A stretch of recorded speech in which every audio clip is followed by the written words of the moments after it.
They did tests on the brain, and it worked out that they've got something smaller in the brain. The gay ones have got something in the brain that makes it smaller. And they said, right, well, that's probably how it's going to work on males, on like males and females and like humans. So you took from this that gays have smaller brains than straight people? No, there's something in the brain. Right, So if someone's saying, you know, oh, I'm a gay, or they're not sure or whatever, they will now be able to find out. So you can go to the doctor and to find out if you're straight or gay.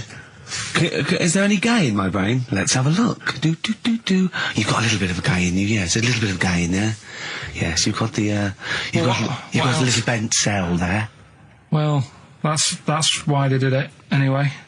I don't understand how they could differentiate which was straight and which were gay to begin with, before they then gave it to the scientist. Wasn't that what the scientists figured out? How could they tell? There's one theory that it is genetically determined. There is one. There is a theory that's genetically determined, but I don't think it's as easy as pulling a sheep's brain apart and finding a little pink sort of like blob in there, and going, right, we've taken the guy out, and now he's going to go and shag some ewes. I don't think it's that straightforward. Although homosexuality does occur at a similar sort of rate in animals, I think. Yeah. Yeah. So you do that, didn't you? So that's that one. I mean, I just like the idea of the farmer figuring out which is straight and gay. Well, that one's wearing quite a camp-looking neckerchief. So I'm thinking maybe he's gay. Is that? Yeah. I love the fact they can. That one's a big fan of Sophie Ellis-Bextor. Yeah. They put on ABBA and see which ones dance. Exactly. That's how they. Which one? Yeah. Put on like Barbara Streisand and see which ones sing along. It is rubbish. What did I find? Did you just say that is rubbish? No, I found out other stuff in the week that didn't make the top 3. Wow. We haven't even had to. This must be mediocre stuff. This must be really bad. Yeah, or it might be dubious. Go on. We've got to think proactively now. We've got to sort this out. See, there's always other things going on in my mind when I'm in that pub quiz. For me, it's just a little bit of fun. Sure. It's a night out. Do you know what I mean? Suzanne enjoys it. Yeah. Bit of a get-together. We have a chat beforehand. Yeah. We have a bit of fun. Yeah. But there was other things on my mind. Well, Carl, I could do that here. I don't have to lose a tenner. Wait, what were you thinking during the quiz then, when the questions were coming out? What were you thinking of? Well, what it was, right, just before the quiz started, I had to go to the toilet, right, because the rule is, right, people who don't go to it, once it starts, phones off, no more toilet. They take it dead serious, don't they, right? Yeah. So, I went to the toilet. Now, I'm not being out of order here, it just got me thinking, right? I went to the toilet. The gay fella in there, right? There was a gay fella in there. Gay fella in the toilet. Now, how could you tell? How did you know? Just typical, you know, everything about it, right? Everything about it, right, yeah. Oh. What, large handlebar moustache, leather cap. Butt plugs, amyl nitrate. Could I just say that these views do not reflect the views of the management of XFM or me and Steve. Or most of the people in this country. Go on, Carl. What's your problem? Yeah, but this is what I'm worried about, really. But this is why I only got Danny Minogue right. Right? Because this was floating around my mind. Went She's to the a big toilet. gay icon, now, isn't she? Go into the toilet. They have like men's cubicle and they have women's cubicle. Yeah. Mm. Now, without sounding out of order, is it wrong for me to think gay men should have their own little cubicle? Go in. They should have their own. Well, not cubicle. You mean an actual toilet, I suppose. When I was at the urinal, yeah. Normally, you know, there's a fella there, and then you go, all right, and there's no pressure. But I couldn't go. I was thinking, should I wait? If I go into the toilet, it'll look obvious. Yeah. I had loads of pressure, and but this was going on. What were you worried about? I'm so sorry. What were you concerned about? Viewers? I'm so sorry. Well, it's like, right, listen, when I was a kid, right, and it's all right for you to go into women's toilets when you're a kid. It's like, oh, it's a bit cute, right? As long as you're not, like, over 15 or something, right? Right. But when I was a kid, I went into a toilet, and women, when they use their little cubicles, they don't shut the door. Some of them just sit down on the toilet, right? And you see everything. And, no, seriously, that's probably one of the first times I saw, like, a woman. Yeah. That, right? And my Auntie Nora when she was staying over. What happened with your Auntie Nora? She was, she's into wearing caftans. Into wearing what? You know, caftans. Oh, yeah. What are caftans? Big, bellowy sort of dresses. Right. And, yeah, I used to sit on the floor at home in front of the telly. Sure. She was on the chair behind. Yeah. She did a bit of a sort of a Sharon Stone scene. Oh, God. Yeah. Did you see it? There was no underwear. No. What age were you? What was it like? What age were It you? was like a ripped tennis ball. What? Right, we're off air. We're off air. Either that or put us in for the Stonys. Iced tea. That's how I'm living. Bit of old school hip hop. Where's RT? All right. Good point, yeah. Go make me a cup of coffee or something. Well, before you do that, can I just qualify something? I'm a little bit concerned about your toilet discussion. What exactly is your point again? I was just a bit bemused. You see, it's a tricky one. All I'm saying is, right, there I was at the pub quiz. I go to the toilet, not thinking about anything. I try to go, right, there's a little gay fella next to me. I love this little gay fella. Now, the weird thing is, there's nothing stopping him having a little glance, right, because he's allowed in the fella's toilet. Yeah. Now, I'm not allowed to go into the woman's toilet and have a little look round. Right. So all I'm saying is, should they have another toilet area? What, for gay people? Yeah. And so this would be gay men and lesbians? Is that going to complicate things?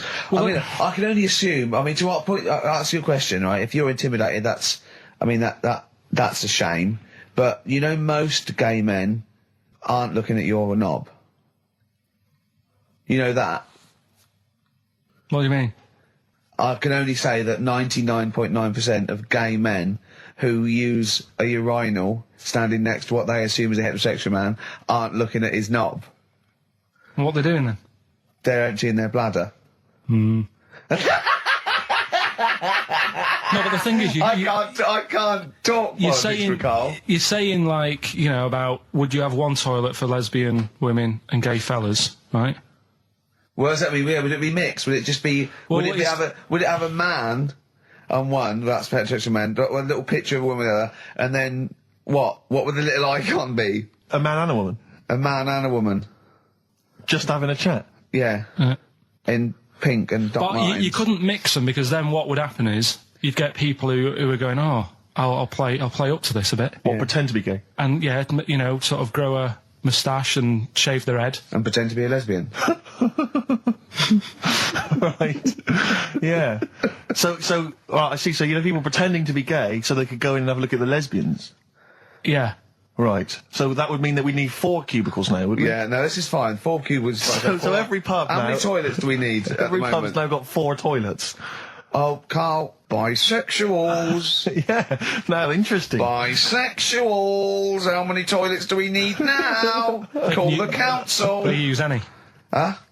No. No, because they're interested in everything, aren't they? Because the little bisexual fella will be looking at your knob. Right, with them, Yeah. what you do, you just have a door, you open it, and there's one urinal there, so you can't get a queue.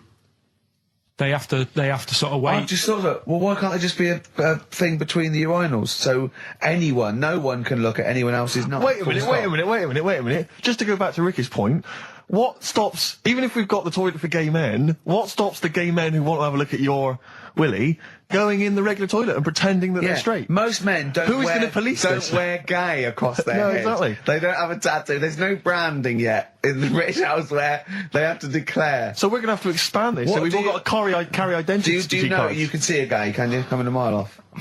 No? No, I'll just hold it in next time. No. Can you tell gay men? Do you know a gay man? I'd say probably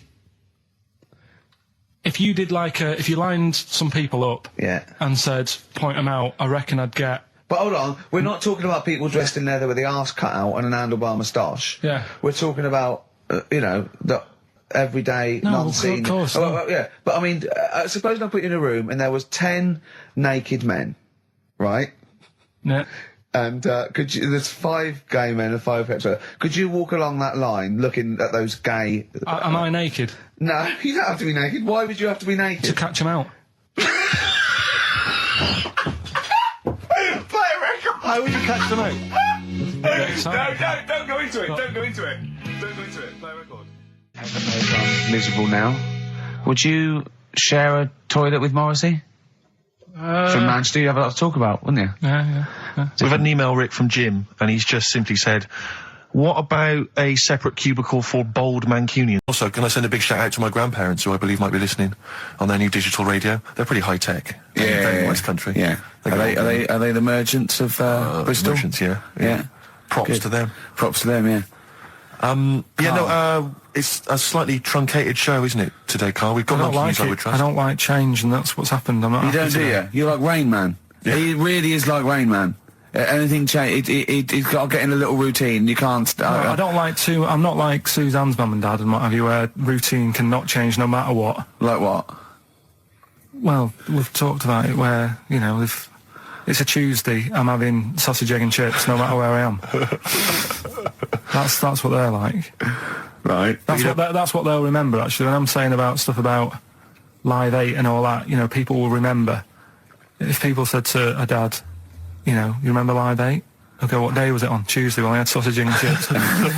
Nothing changes. But the thing is, today, normally we have a bit of a, you know, I know what we're doing where and all that, and it's all sort of messed up. We don't usually know what we're doing where. We say, what should we do next? But I know, like, Rockbusters has been done early. Right. So that's normally done at about... That's really throwing you. I say, I just don't... I don't like all this change and that. It's messing about, isn't it? Rain Man. So what do you want now? Well, what about Song with a Story? See, right, well, last week... Look at him, he's in a genuinely foul mood. No, he's actually rocking. Yeah. He's actually rocking like Rain Man as well. Last week we did, like you say, Eric Clapton. This is a section where we play a song with a story. I think every song, if it's a good song, it's got a story. You've got to listen to it, sort of, you know, from the start. You get in the middle, you're going, oh, how's it going to end and all that. Yeah. You wait another minute, you know the ending, you're happy. But the thing is, as Steve said, you know, sometimes you're disappointed with it, so it's just not a good story. And as Steve said, I'm not sure you're finding what you need in a song for a story. Why don't you read a book, a novel? If you want a really good story that engrosses you, why don't you read a book? You're not going to get it from a pop song. I haven't got time for a book. Song's 3.5 minutes. And that's it, is it? And that satisfied you? Well, yeah, it gets you thinking for a few minutes, then you move on. Then you stop thinking. 2 minutes 50, this one, right? And it's brilliant. Go on, Ed. It's about, last week we talked about the little crippled fella, right? This one... as I say, I don't think we say cripple anymore, but go on. Alright, this one, someone emailed in saying, if you want a song about that, this is a song you want to listen to, right? It's about this fella who, basically something happened. I think he's in a wheelchair, right, for some reason. You thought that last time. His wife, you know, likes going out. She doesn't take him with her when she goes out. Right. Is it Ruby, Don't Take Your Love to Town? Yeah. Brilliant song. Well, just play it then. Yeah, great song. All right. What do you mean? Oh, just, it's a good story. It starts off well and that. You're feeling sorry for him, but then he says, where's my gun? Yeah. Because she's a slut. Why? Because she's going off. Yeah, but what does he expect her to do? What? Just because he paralysed his legs fighting for his country, presumably in the Vietnam War, says that crazy Asian war. So he's gone, he's fought for his country, he's taken a bullet, he's come home, he can't walk, he should be a hero, and then his wife's going out putting it about downtown. Why do I never meet women like Ruby? XFM. Forever Lost. The magic numbers on XFM 104.9. Well, the concert's kicked off, Steve. Yeah, I'm a bit annoyed that we're still here, really. Let's try and wrap this up quite quickly and then shoot No one's listening anyway. Nah, we could talk about anything. Well, we do. Yeah, true. It makes no difference. We could do a lot more swearing than we normally do. We could do even more. I think it was, might have been Wednesday night. I was in the pub. Phone goes. A car goes, "You're watching that thing about parasites?" Right. I went, "No, I'm out." He went, "Oh, fella with a maggot in his head." Fella with a maggot in his head? Yeah. And they go, "Oh, no, he's pulling it out now." Oh, God. I said, "Well, I'll get it. I said, "Yeah, see you later." About 5 minutes later, I get a message on my phone. Beep, beep. I look at it. It just says, "Oh, no, there's a fella with his fish up his cock now." There's a fella with a fish up his cock? Yeah. Right. Okay. Do you want to explain that, Carl? Is it one of those little ones that swim up if you're having a slash in the Amazon? Yeah. Yeah. That's weird, isn't it? But it was like stuff like that. It started off with What does the fish do when it gets in there? just sits there. Why is it? Why? Well, what else can it do? No, but why does it go up there? Don't know, I didn't listen to that bit.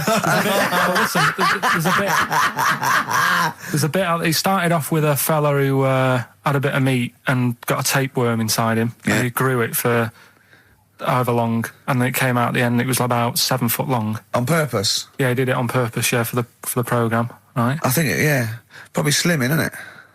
Well, I was thinking that, could, you're a fan of Waller, could he purposely have about 8 of them? What, Rick Waller? Yeah. It's a good idea. Because they were saying how they eat, a lot of stuff when they're in you. They just eat all Well, they take enough so you don't die, and nor do they, yeah. But, you've got to keep taking them out, haven't you? Because you'll still have the same weight, because it's got to go somewhere. So you'll have them in you. What you got to do is, let them eat your meal and then take them out. Do you think worm watchers will catch on? Yeah. So anyway, so that happened, right? And then, there was a woman with a maggot in her head. A woman with a maggot in her head? Yeah, she went on holiday, it got in there somehow. And, Stowaway. It it was massive. And the thing is, she had a hole in her head, and she's there being interviewed with the doctor, and you can see it just sort of sticking its head out. Do you know when you see a cartoon with a maggot in an apple? Yeah. And it looks around like that? Yeah. Why didn't they just take it out there and then? I think they could have done, but the doctor's messing about. It's well, it's good for the show, isn't it? And they left it in there. Right, that's libelous. Well... That is libelous. But I found it weird. Why not just grab it? Wait. Because there must be a reason. There must be one of those medical reasons that you don't really know about, Carl. Right. And another bit, this was the best one, right? Grab it! Right, there's this fella, and he was on his bike, right, Yeah. cycling to work or whatever, and he sort of sees this thing in the corner of his eye. Right? Literally in the corner of his eye. Or you mean he saw He just said he saw in his something. peripheral He vision? saw Okay, something yeah. and thought, what's that? Yeah. So he thought, doesn't matter, whatever. And he stops off at a cafe, right, Yeah. get a little scone, a tea or whatever, and he goes in there and he's sat down, and the waiter comes over, he says, what do you want? He said, I'll have a scone and a tea. He goes, all right then. So he goes to get it, comes back. As he puts the tea and the scone down, his face is like, what is that, right? Like a look of frightenedness on his face, right? Drops the tea and legs it. So the fella's going, what? So he legs it after the bloke and goes, what? And he says, something came out of your nose. That was massive. Sorry, something came out of the Listen, guy this is all serving. true because people would have watched it, so don't start saying it Sorry, didn't but hang happen. on, I just need to clarify. The guy on the bike... I don't believe he ran away. Wait a I minute. don't believe he legged it. I don't believe he had a look of frightenedness on his face, and I don't believe he said something massive came out your nose. Wait a minute. And I don't even believe he had a cup of tea and a scone. These are the things that I think are embellished. But who had something coming out of his nose? Was it the guy serving the scone? The one who was on the bike who ordered the scone, Yeah, but what was came out of it? his nose. Yeah, what was it? Came out of his nose. right? So he goes home and he thinks, I've got to sort this out because it's not good and that. So he But sat... what? No, it was out of his nose. So you mean it poked out of his nose? It didn't come out. It just said hello and then it...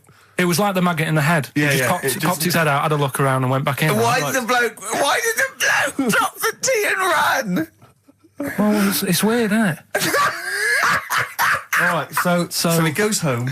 He goes home and he goes, oh, God, So he sits in front of the mirror and he's sat there waiting. This thing comes out. Again, sort of looks round, goes back in again. So he goes, oh, No scones. right. Not interested. So he goes, I've got to sort this out. He goes to the doctors, says to the doctor, I've got something up my nose. It just keeps coming out and having a look round, going back in. Didn't say that. So the doctor's like, oh, I haven't heard of that before, right? Didn't say that. So sat there.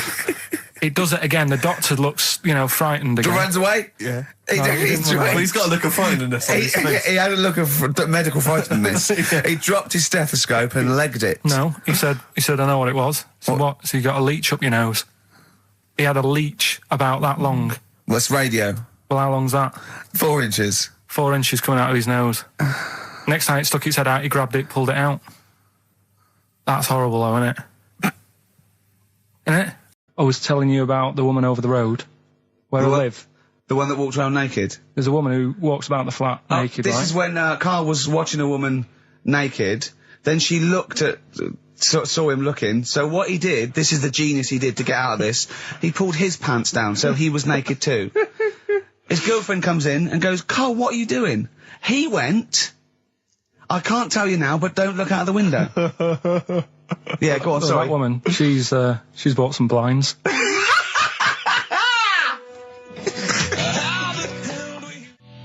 Nickelback, Someday on XFM 104.9. How old's the bloke from Nickelback? He looks about 40.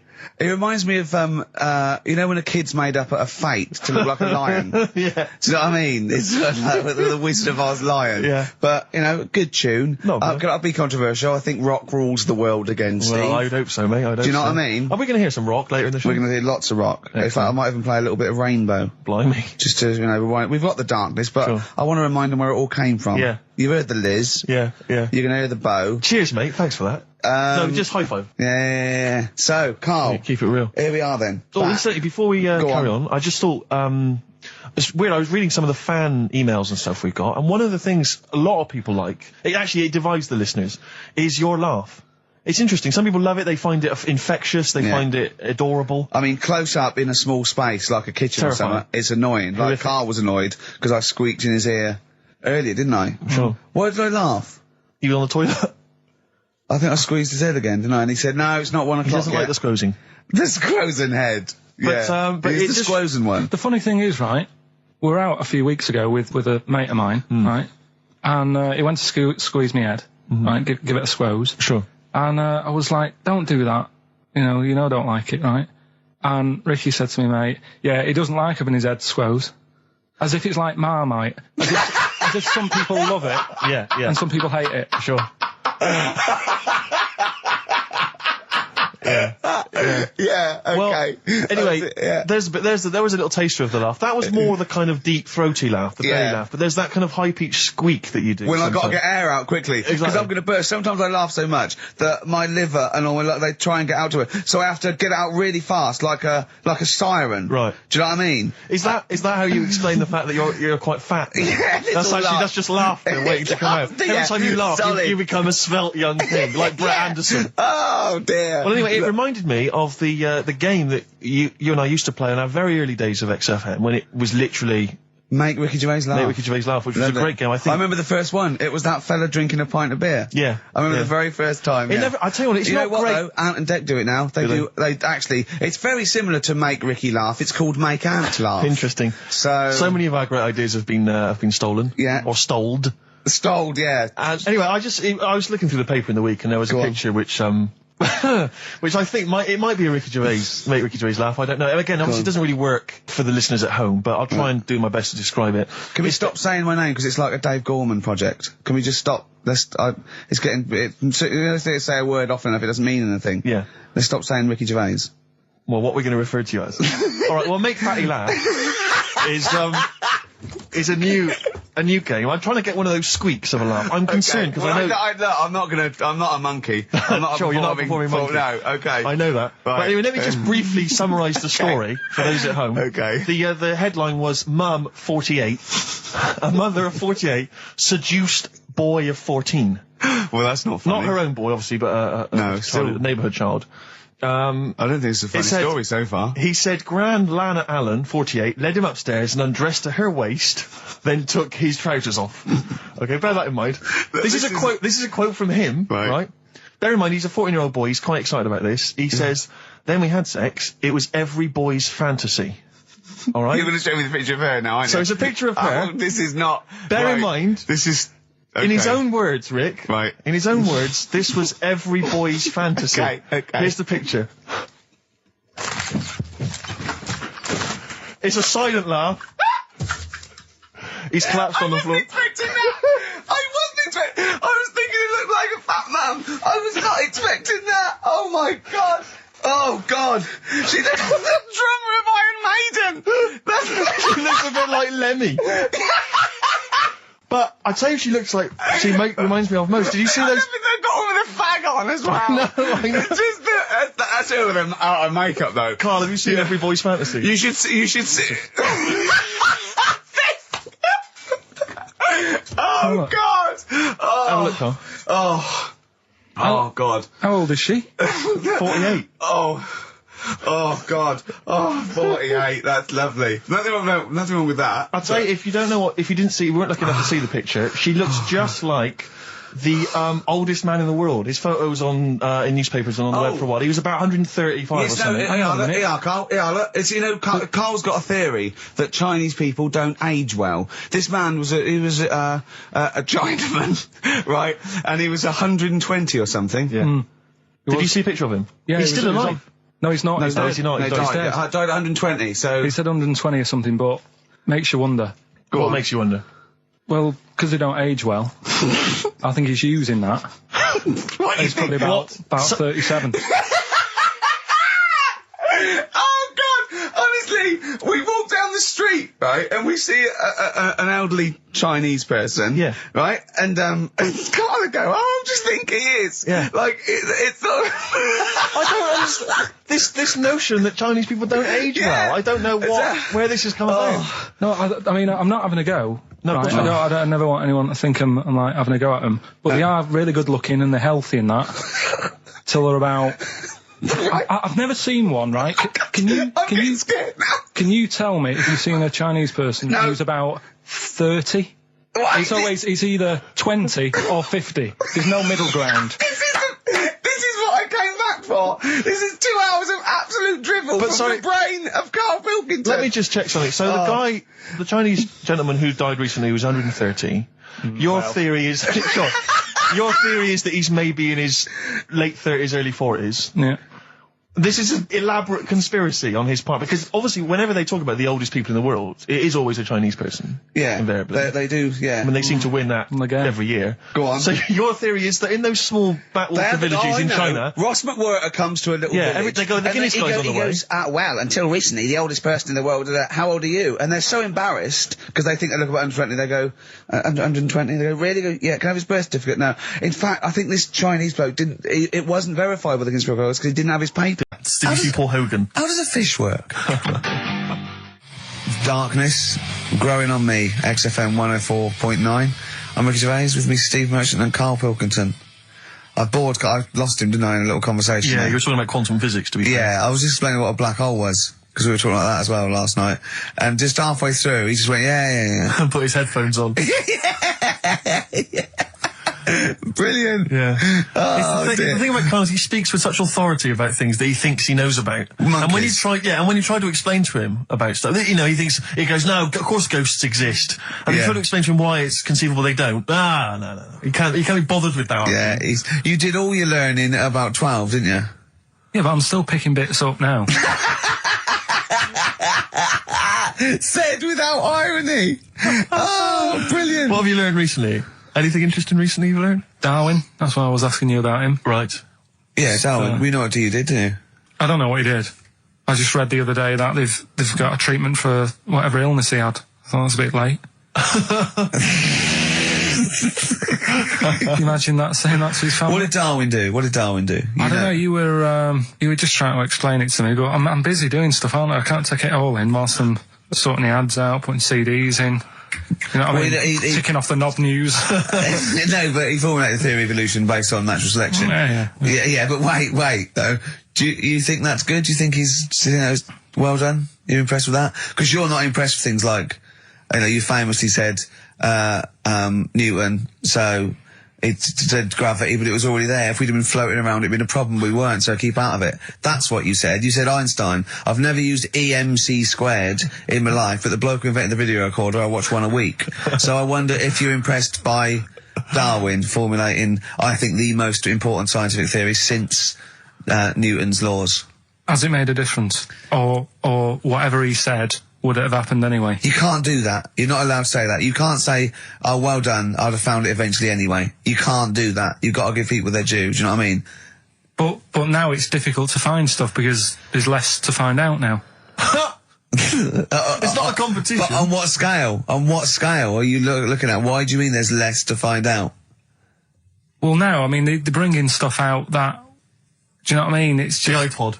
Well, yeah. Sure. Didn't see the point in that, the iPod. Now, what he was saying is, if you send a man to the moon, right? Yeah. He was saying to the fella in the rocket, Yeah. it would seem like 20 years to him.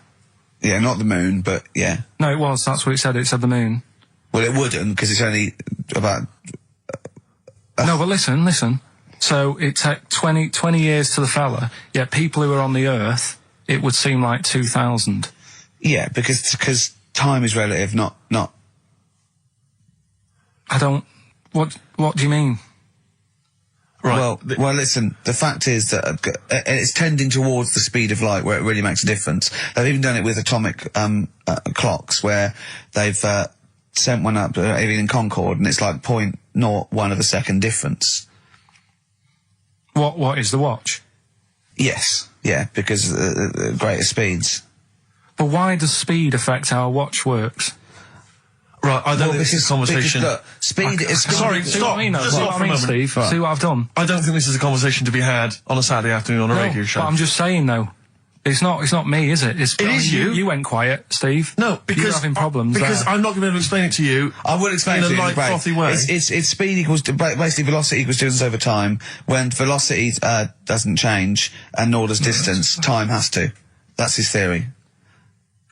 Yeah. We just got What's your point then, Carl? What's your point? I'm just saying. Because you don't understand No, it's worthless. I was trying to explain to Newton that basically formulated, the laws of the universe, the 3 laws of the universe. Even playing snooker, I'm trying to drop something. I was going, well, equal and opposite reaction and all these sort of stuff, right? And he was going, what did he do apart from the apple on his head with the gravity? And I went, well, what do you mean? And he went, well, why was it a problem? If we had been floating round, I'd have called him in. But since we're not, we don't need him. Yeah. That's what he said. Play a record. You're a buffoon. So there's these 2 new kinds of frogs, you say? You're joking. What? A monkey had a hat. The monkey had a voice. I Believe in a Thing Called Love by The Darkness on XFM 104.9. Last show. Possibly the last ever show. It's up to the K-Man. Little Pilky. Baldy Pilky. Little Whingy. Dimmu Manco, as he's called, his Latin name, Dimmus Mancoid. All right, Carl? All right? You're going to miss this, aren't you? Nope. Right, Steve, something they do now, right, they've got to do by law when you're buying, right? I was looking at one in London, right? It's haunted. They've got to tell you now. Right, don't talk shit. I'm telling you Play now. a record. I'm telling you now. Yeah. There's no such thing as ghosts. That is ridiculous if that appears on a legal document. Right, if there's anyone who sells flats and does that for a living. Yeah. Right, email in, Yeah. because I'm telling you now, that is a fact. She sort of dropped it in. I said, oh, nice feel here. And she said, yeah, well, that'll be the ghost. Just dropped it in, that's all they've got to do. And then I was like, what? And they went, oh, yeah. That's all I've got to do, is it? So that's the legal thing. Did you drop it in? So in court you go, did you drop it in? Yeah, I dropped it in. Play a record, you're an idiot. We were educating Ricky earlier, Carl. I wonder if we should resume that as the clock is ticking away. All right, you got 2 bits of info that you could be leaving the building with today, right? You've got where there's a will, there's a way. Yeah, I have that one. They've brought out this drug or sort of tablet or something. Yeah, you've got to keep doing it. Yeah, go on. Carefully researched. Yeah, brilliant. Yeah. Which means, like, an 8-year-old woman can have a kid. What do you think of that? No, it doesn't. What are you talking about? You can inject a woman with something, 80-year-old, and it means, she's got more time on her hands now and that. It's better to have a kid. She can have a kid later on in life. I just realised where there's a will. Yeah. Very good. Very good. Right, well, let's just move on from that, because it's clearly drivel. No, it's not. I think it's a bad idea. Of course it's a bad idea. Well, I'll even give you that it's true and possible and might no, even... it is true and possible. Okay, It's been well- it's not even recent. It's like a few weeks old. Yeah. Okay. Well, it's terrible. No, you shouldn't do it, yeah. All right, what's the final educating Ricky? So far, I'm not impressed. Get her a cat. Yeah, but Get her a they're little meant- Pekingese. they're Don't meant to- they're let her have a child. Yeah, but it's meant to get you thinking, like you're saying, well, she shouldn't have a kid. Or By the time he's 5, she'll try and pick it up and her arms will break. whose arms? Moving on, what's the next one? Would she be able to breastfeed? Yeah. And she'd be able to do it standing up while he was on the floor. Talking to nipples. Pete, come on. There's a lovely Look, juicy pair over there. Okay, I think that's the last show. People should actually phone in and speak to Carl and try and convince forget him. that. Yeah, what's the number, Steve? Forget that. We What's haven't the got time. Yeah, he hates answering it. We'll do it during the record. leave it. Phone in if you want to speak to Carl, if you don't know the number. Call in, don't try and wanna. convince Carl to Don't kiss a wanna. little nipple. Don't want to. Yeah. Right, what are we doing? Are we... What's the last educating, Ricky? Come on. Hook, line and good thinkers. Brilliant. Okay, Yeah, go on. sounds good. Go on, what is it? They've found a lot of fish with two heads. What do you think of that? Well, don't know. What do you mean they found a lot of fish with two heads? Who has? They've been messing about, basically, these scientists and stuff, and they've said, look at this we can do. And they're making loads of fish with two heads. They can do it now, and they're saying, that's good, isn't it? Do you know what I mean? All right, fair record then. Yeah, but what do you think? I think if they can do that to fish, they should try and do it to you, and then at least you'll have two brains to work with. Yeah. And we might... Arguing. I'd love you arguing with yourself. And you end up you're walking on the street, but you're just headbutting each other. Just cracking heads Imagine in the the middle. squeezing fun you'd have for it. I wouldn't know what to do. I'd bang them together. It'd be like one of those kanakas you used to have at the playground on the string. I'd just whack them together. I hit your head on the window, didn't I, to see what the noise meant today, didn't I? Yeah. Just if I had two heads, right, would I be able to sort of do shifts? Do you know what I mean? Say if this is a start or something, they're trying it out with fish and that with two heads. You'd be two different people. You can't think like you're one. It doesn't make sense. If you had two heads, you'd have two brains. You'd have, you know. Well, that's all right. But say if we did the same job, well, we'd be doing the same job. Yeah, you could. So you could say, right, you work through the night. You'd take it in turns to do your job badly and moan about it. Yes, it'd be fine. He's giving it some serious thought. I know, yeah. And so's his other head. Yeah. But also, they're saying there's like a fish shortage, and I was wondering whether they're trying to make that better. Do you know what I mean? So Yeah, they would, do like as the head is the bit you throw away, it'd be perfect. no, but when they do a head count like they do, that's what they do. They do like They count fish. They get fish. But okay, just end a line. 1, 2. I think you'll find we're one, sir. Don't answer back. Rick, I should just point out that I feel... Don't answer back. Come on, I think Carl has... Tell you a job I don't like. What? I wouldn't want to be doing. The woman, there's a little woman who sits in the little snack stall on Finchley Road. Yeah. And I don't know how to describe it, really. She is surrounded by snacks. She can't move for snacks. It's Does like... it look like American Beauty, but with different... Not dissimilar to that. Yeah. It's a little hut on the station. And it's like, if you go to the seaside, you can put your head through one of those cardboard cutouts and it looks like you're a big fat person or whatever, and you can have your photo taken. It's like an equivalent of that, but it's just snacks everywhere. She's got bananas up to her chin. She's got chocolate coming down to her eyes, crisps either side of her. She can't move. She can't do 360 degrees. She's like packed in there. I don't know how she gets in there. I think they put her in her first, and pour in the bananas. Yeah. And then they go pour in the nuts. She has 2 hours of makeup before they exactly, yeah. dressing her in there. Because I'll ask for something from the fridge, and she cannot turn her head to see. She has to go by feel alone, just to feel the fridge and get stuff out and pass it. And often I'll say, that's not what I wanted, but she can't. You've got to let her off. It's extraordinary. Dear. But there's no music playing, Does she there's have nothing. to sell her way out of it? Exactly. If it's a slow day, she's stuck there till the next day. Yeah, it's like a world-breaking attempt. Now, what I'll do, I'll tell you as much as I know, and then you can fill me in if I'm right or wrong. And then at the end of it, we'll get to the bottom of whether we need them or not. Okay. All right. So first of all, the first thing that I found out is that they have 18 knees. That's not exactly possible. They're insects, so they have 6 legs. Yeah. And a knee is usually the junction between femur and tibia. That's sort of classic human knees and every other animal knee. So with 6 legs, you can only have 6 knees. Could somebody sort of got mistaken for seeing one that was a bit double jointed? I think you're grasping at straws or something. All right. Well, we might have to come back to that one then. Okay. They can hold the breath for 40 minutes. Well, they don't do that because they don't breathe in the same way as us. They breathe through little spiracles, holes down the side of the body. So, no, they're not a very apt simile because the method of breathing is so different. What do you mean? Because insects have a totally different system. They don't have lungs in the way that we do and just breathing through one part of the body. They're actually breathing through every segment of the body all of the time. So even though they've got their mouth shut, they might be able to slide. Nothing to do with breathing. So Only just feeding. So you see, maybe that's where someone's gone wrong. Someone's got hold of one and sort of taped its mouth up or something and got bored after 40 minutes and said, well, we'll call it right. It's a pretty unkind thing to do to an insect, even to a cockroach. Yeah, but it's all... Can't do that. Yeah, but... No. Pretty unkind thing to do to anything, even a cockroach. Something else I found out. Yeah. They can live for a week without an head. Well, that's true if they don't bleed to death in the process.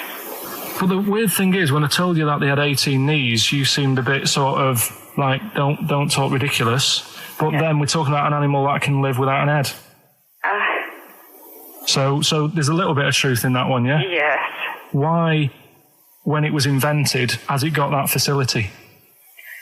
Say if someone said to humans, we could do that with humans, and, you know, if you lose your head in some accident, it gives you a bit of time to sort of go back to your family and maybe write them a note. You won't be able to have a chat, but write them a note saying, it was my own fault, and it was nice knowing you. Well, that would be a useful facility, I agree, but cockroaches are great survivors. I mean, they've been around for over 300 million years. They're one of the most primitive insects. All right. Well, I've also... is it true that they do a lot of resting? Apparently they can sort of rest for 75% of the time.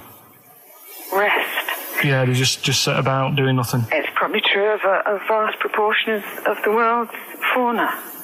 I mean, maybe the 25% that they are working, they're really giving it some, so it might make up. They're probably searching out food and, they can slow down considerably. You can chill insects in the fridge and they'll become very, very quiet. You might think they're dead. Yeah, but I'm sure, you know, if we were sat in a fridge, you know, we'd go a bit quiet, wouldn't we, you know? Well, you might not know much about it, of course. Yeah, but... Not quite reading the right sources. Well, I've been using the internet. I'm sure there are many useful sources that you could find there, but some of those seem to have been a little misleading to you. So you don't agree with a lot of what I've told you there? No. So cockroaches, can we get rid of them? No. So we're keeping them then? I would say so, yeah.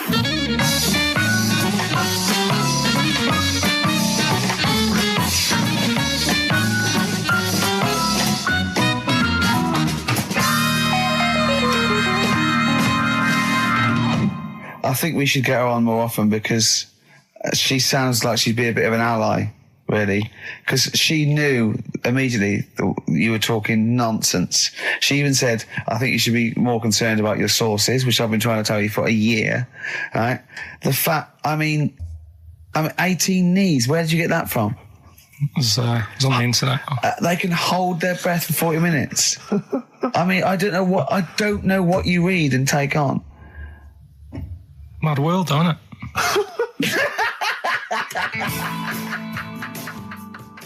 And there was also a fella in the week who said that women shouldn't be wearing trousers. Why? Because they don't look good in them. What do you think? What do you think about that? It's rubbish. Yeah. These are the only things that have caught your eye over the last couple of weeks. This is the entire news. Galileo did something with light. A French fella said women shouldn't wear trousers. See, that to me wouldn't pass as education. It's not education. I don't know where you could ever use that. I don't know when that would ever be applicable to life. I just like reading stuff that sort of reminds me of... Do you know what I mean? If I read it and it gets me thinking, I think that's a good little piece. But, I mean, but surely can't you just sort of like sit near something that vibrates to keep your brain going? Or shake your head every now and again? I mean, what does this do? You mean it makes you start using your brain? But what aspect of a Frenchman said women shouldn't wear trousers got your mind working? What questions were you asking? Because I thought that's a bit daft, isn't it? Right? Yeah. Okay, it ends there with me. There's nothing else. There's nowhere else for me to go on that. He closes your mind's still whirring.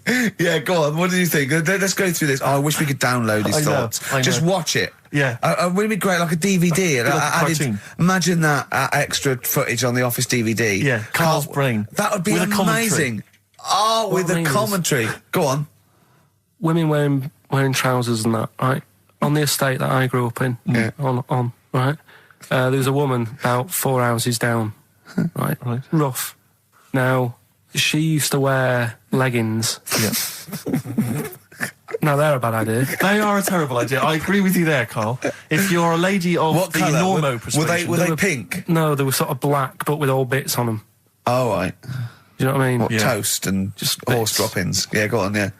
And she used to, she's quite a big woman. Sure. Pauline Quirk, I think Yeah, they described her as. Look like a light bulb when It she was is those bending kind of over in women that are leggings. attracted to leggings. Yeah, I know, yeah. They are drawn to them like a moth. to a flame. Yeah. She used to wear them, and that's what I remember when I read this piece. And she used to work on one of those sex line things. Right. She used to do that. But what was she, an engineer? the weird thing with her was, she had big eyelids. Right. Go on. That were too big, and this is what I was thinking. What right? do you mean she had big eyelids? How big do eyelids have to be for you to go, they're big eyelids? What was she shoplifting with them? Would she come out of Dixon's with, like, radio stored in them? What do you mean she had No, big eyelids? It was another one of them popular things around our way. Do you know? Like, What do you mean popular things? few people have They go, oh, I'll tell you what, they're all the rage. Can I get some big eyelids, please? No. It was just like one of them things that people suffered with. Just big eyelids. They could hardly open their eyes. What do you mean? What do you mean? That's one of them popular things round where I grew up. People had big eyelids. They could hardly open their eyes. What does that mean? What sort of freak town were you born in? You had webbed feet people with big heads. You got women with big eyelids. What does big eyelids mean? Are you confusing her with the horse?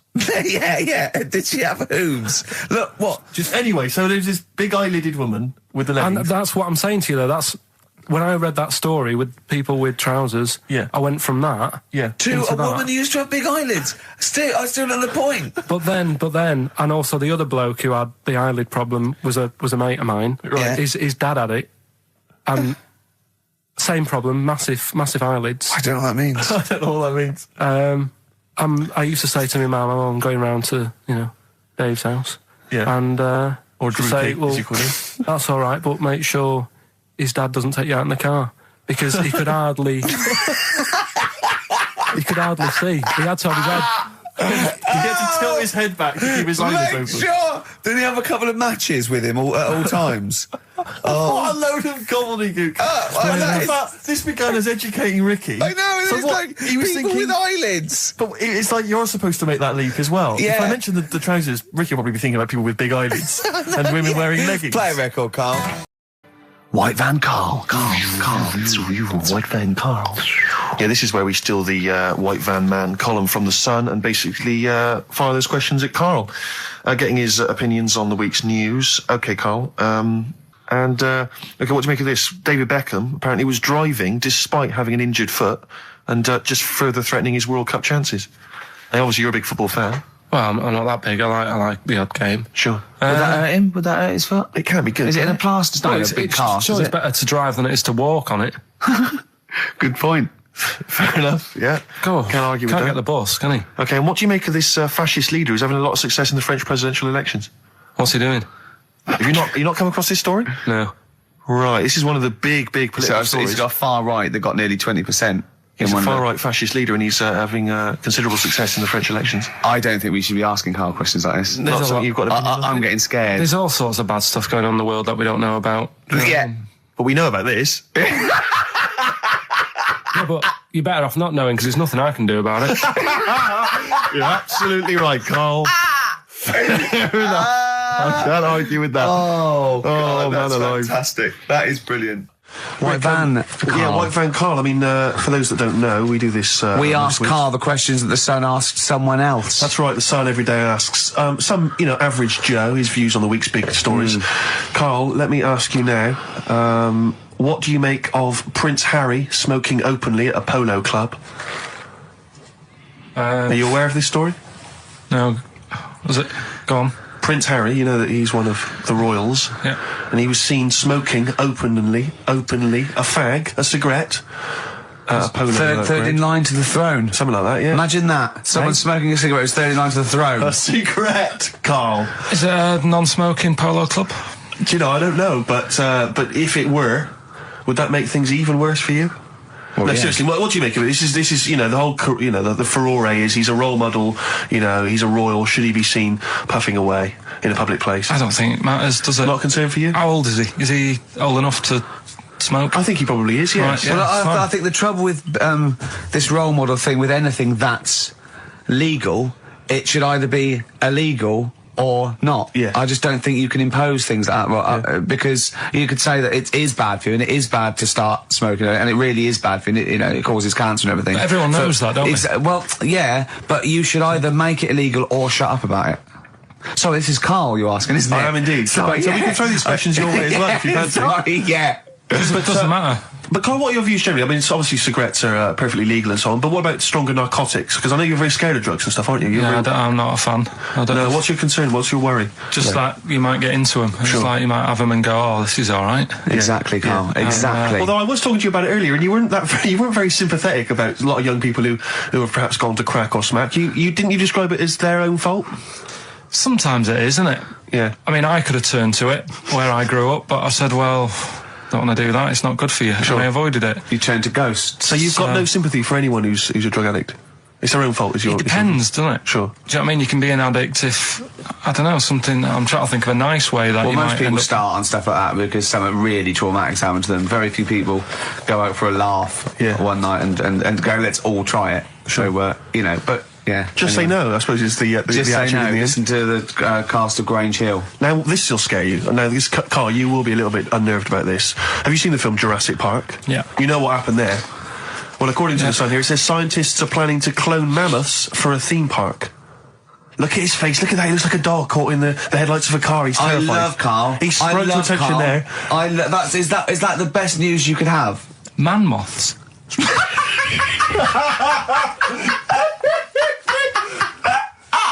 Right, Yeah, man moths. I Man love moths. the fact that that's why he was so excited that they bred a man moth. What is this? Yeah, it's a human being that hides in your wardrobe and eats an entire jacket in a day. Yeah. What do you mean, man moths? Mammoths. Mammoth, the big hairy you heard cow of a from the mammoth? Ice Age. I mean, elephant.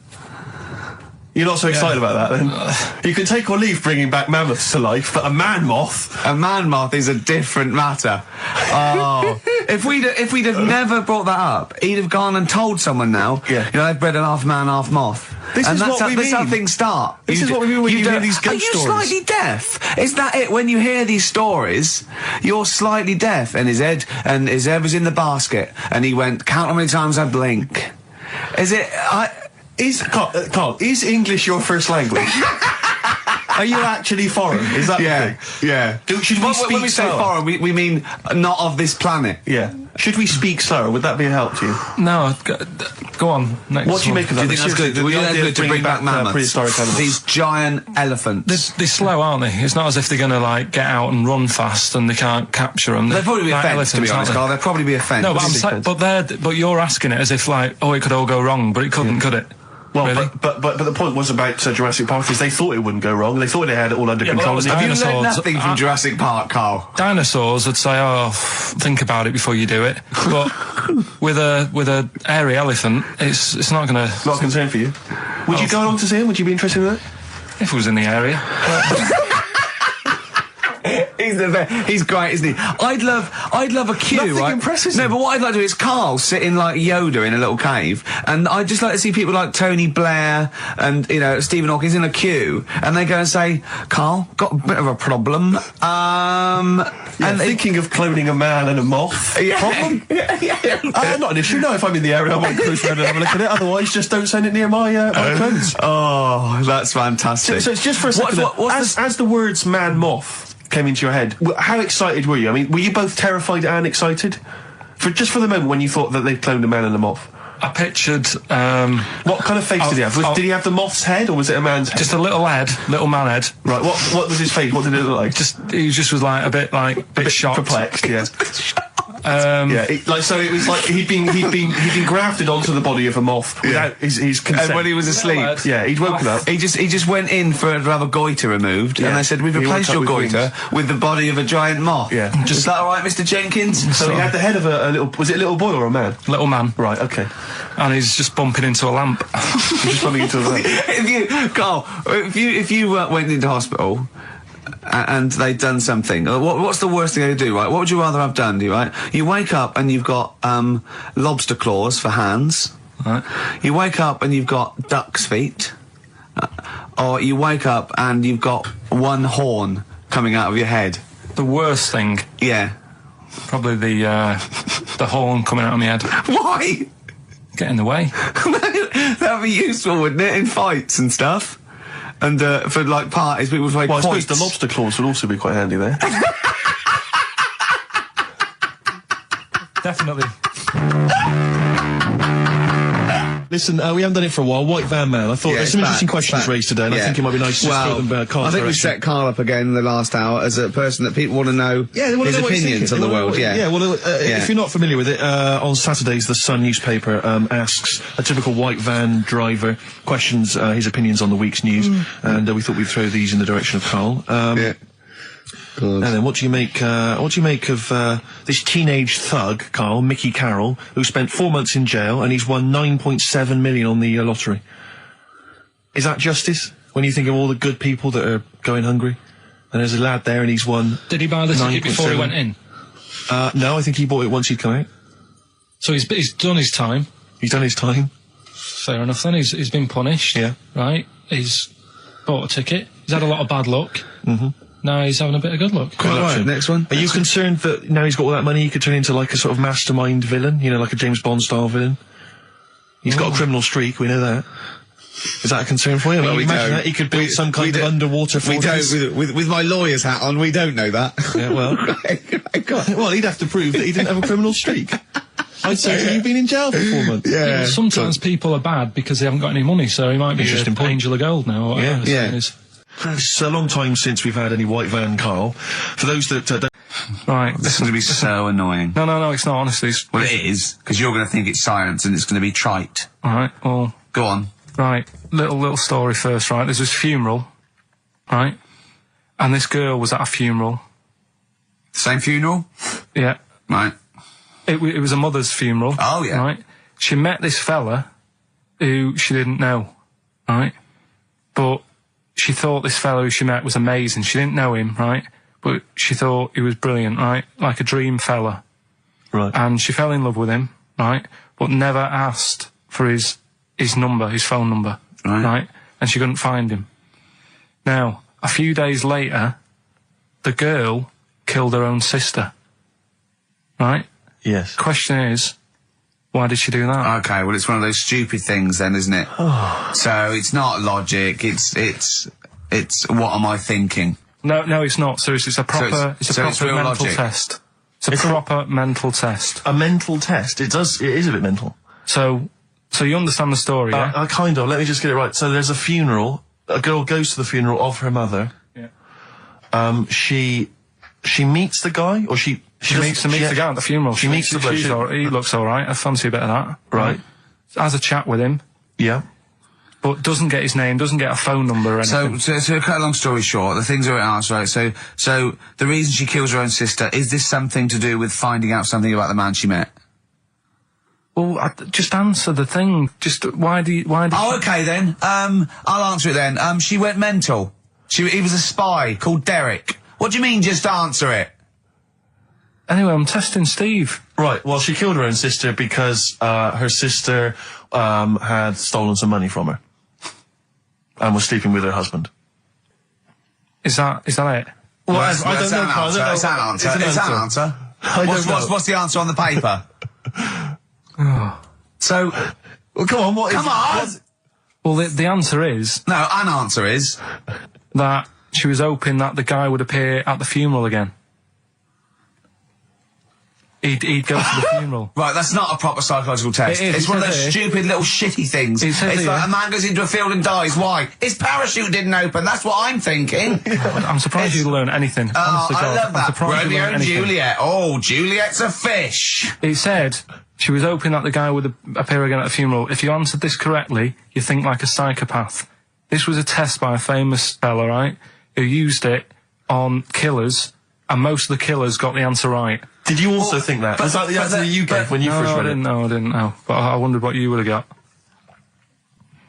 Good, so that's proof I'm not a psychopath. Yeah, but that's the point. But it's a psychological test for looking at something very, very specific. What's up with that? Well, what was the best that could happen? That he'd got it right, so he is a psychopath. What annoys me is you're not happy with that test, but before you wasted 3 minutes trying to balance a pear on my head. What were you getting out of that? Let's play a song and have some money.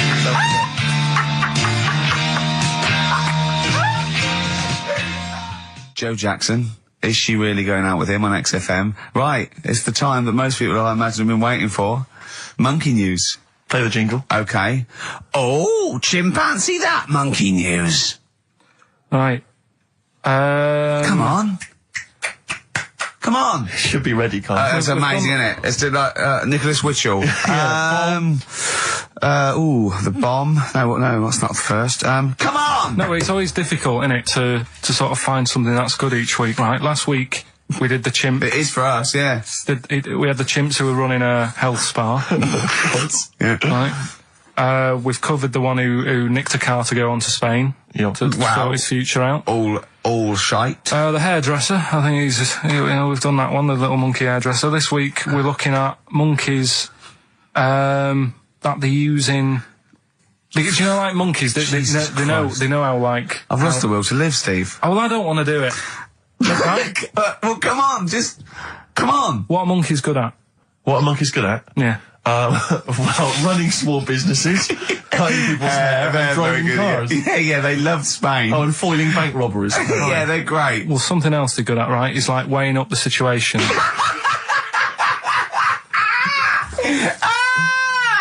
Oh, God! If you stick them in like a field with loads of like obstacles on it, right, they're good at sort of, I can get over that, and I climb over that, I'll swing from there to there, that sort of thing, right? Okay. So the people in charge of somewhere, I've thought... somewhere! I've thought we can use that skill, right? And what they've done is they've got a load of little monkeys, right? They've given an IQ test. Yeah. And the ones that score above 80, right? Get to produce this show next week. Join the army. Right. How do they join the army and what do they do? They just, what they do is they set little obstacle courses up for them. They do that. They do a cross-country run. They do, the IQ cross-country test. run? Yeah. Okay. And then once they've done all that, they make them a little uniform, made to measure little uniform. Slightly longer arms, shorter legs than usual, yeah. Yeah. And, basically then they taught how to use a gun and that sort of thing. Yeah, of course they are. You're talking rubbish again. This came through literally, pretty late on, so... So you've not had a chance to corroborate all the facts, as usual? Just have a look. Right, it's the bit I'm looking for is, well, A, why are they doing it? Why are they doing it? Yeah. Why do we need monkeys in the army? And secondly, why are we giving them guns? I'll just check to see if any of that... I love that we only let gays in recently. Yeah. Talk amongst yourselves. Yeah. Just have a look. I can't read it. There's too much pressure. Well, it's rubbish. Just have a... But it's rubbish. They don't get it. It's the way that there are things. There are animal cores, right? There are horses. There are dolphins, sea lions. There are lots and lots of animals in the army, but they don't have to pass an obstacle test as such, and they're not taught to fire guns. We'll You see. straight away assumed that there's going to be loads of squads of men and then just one little monkey in the middle. Like, he came second on the test. He's in, boys. What do you think, Steve? You've read it? Well, as ever, Carl, this is an arbitrary email sent by one of our listeners. You know what Ricky and I think of them. And so we're not really basing this on hard evidence. We're basing it on the ramblings of one of our listeners. Rubbish. Once again, lazy, rubbish, uncorroborated, nonsense, the stupid test that you got wrong. Rick, that sounds like monkey news to me. Carl, you know our mate Johnny, he's a Doctor Who fan. Yeah. Do you remember, he bought the Doctor Who magazine, and he went to the toilet, and Steve got post-it notes and put geek on every page, and Johnny opened it on the tube, right, and it had geek and everything, and Johnny bought in the new Doctor Who magazine, I think this week's or this month's, right, and they've done the perfect Doctor Who fan, right, what the geek is, right, and it looks exactly like Steve. All right, don't have a go, Rick. It does, and he went, and I'm going to try and put it on the website. It's amazing. It's got your hair, glasses. It stands like you. It's sort of dressed like you, and it's only. It's hilarious. And he was. I mean, I'm insulting you now. It sounds like an insult, but if you'd see it, you'd laugh. He's in Heat next week, Steve. Right. Yeah. They've put a picture of him. They did a grab off the DVD, and he's behind the scenes, and he's got his little picture in Heat, and he hates it, don't you? Well, I'm a bit annoyed because I didn't want it in. Why are you worried? Just don't want people Knowing what you knowing look what I like. look like and that. Why? Were you on the DVD? Yeah, but It's to public domain. Anyone can take it off there and put it on the paper now. but that's extras on a DVD, and I'm just thinking not that many people. If they watch it, they won't take it in, stuff like that. What are you worried about then? Just I don't. There's like me brother and sister and stuff who I don't see anymore. If they know what I look like now, they might. What do you mean if they know what you look like now? They've just got to imagine little Karl Pilkington with no hair. No, I've changed quite a lot because I work hard, don't I? So I've aged quite badly. Right. And I'm just thinking if they You used to have the hair of a Chinaman, But didn't you? sorry, why is it a problem for your brother and sister to see you and to? because I don't see them anymore, do I? And they'll come out of the woodwork now. What? They're after your millions. No. So they're sitting at home, they're looking at Heat, and there goes Karl Pilkington. Oh, Karl's my brother. My brother. Oh, maybe I'll go and see him. I don't want the hassle. But they could find out where you are What's anytime. hassle? What's the hassle then? It's just hassle of having friends and family and that. You mean this, don't you? Yeah, it's you know that I'm not into having But mates. if and either that. your brother or your sister came to your door, would you not welcome them in and give them a cup of tea? Do you know what? He bumped into his sister, right, after about 7 years in a car park somewhere, right? And she went, oh, I got a picture of my new kid. Do you want to see it? He went, not really. All kids look the same. And she went off in a huff. Unbelievable. Yeah, but that's the problem though, isn't it? She hadn't seen me for years and years. That's the way I am. I'm not like being rude or anything. I'm just says what comes in my head. Oh, don't give me that. Don't do that. I'm not rude. It's what comes in me head. That's a rubbish excuse. Not know rude. me, know my ways. Yeah. Right, am I wrong then? Let's look at it. Let's look at what I said. Hey, there's an ounce of Barmer's cakes. Know me, know my ways. Get out, you twiddle flunt. What is that? What sort of philosophy is that? Know me, I'm rude and take it, I'll leave I'm not it. being rude. You are being rude. What, saying that all babies look the same? It's your nephew. You didn't even bother to have a look. You could have been courteous but and she'd had a have- look at the picture. If it was a first, I'd say fair enough, but she's got loads of kids. Oh, fair enough.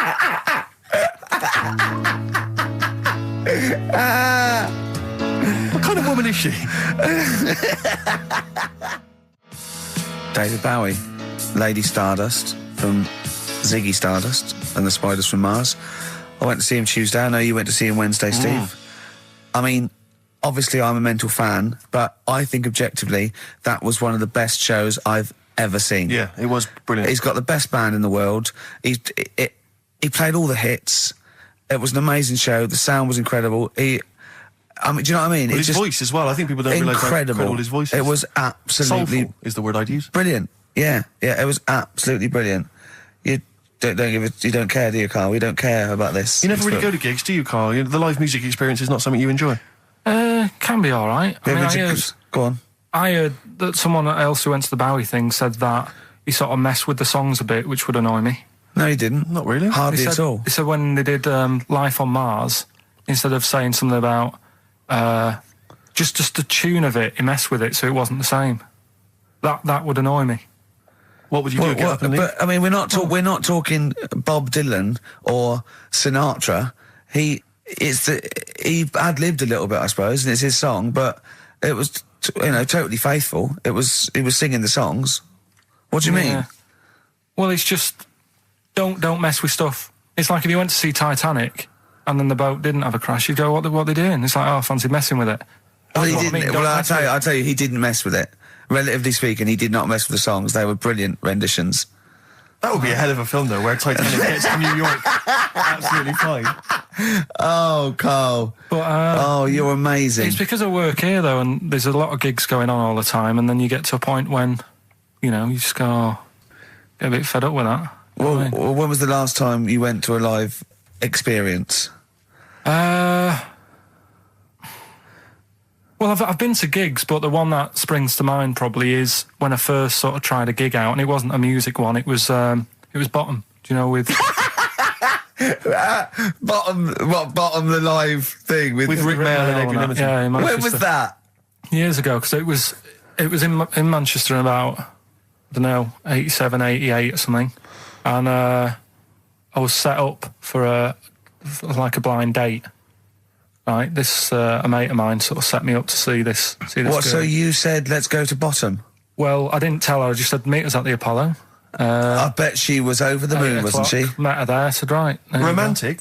Going to see some middle-aged men run round in pants. Brilliant.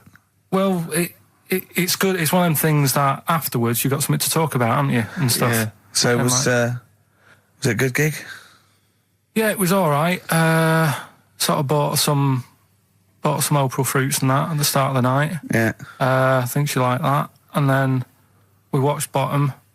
Then afterwards had a bit of a chat. And then You didn't see her again, I take it. I would have done right, because she was all right looking and everything. Yeah. But when we were chatting, she said she had a problem with a marrow What? and that. She what? She had a problem with a marrow. She had a problem with her marrow. Yeah. You mean her bone marrow? Yeah. Oh, I thought you meant she had one stuck of her fanny. No, just a... Thanks for that, Rick. That's an image I can't get out of my head. No, I wondered what. Oh, I see. A marrow. I thought you meant a marrow. Her marrow. And is that serious, that? Well, I just was put off it, because I thought... if you Well, get I think it's more serious than the problem with a marrow. Yeah. I mean, with a marrow and that. It's an idea if you're bored with butt I plugs. love it. I love it. Everything he says is like someone from Kes.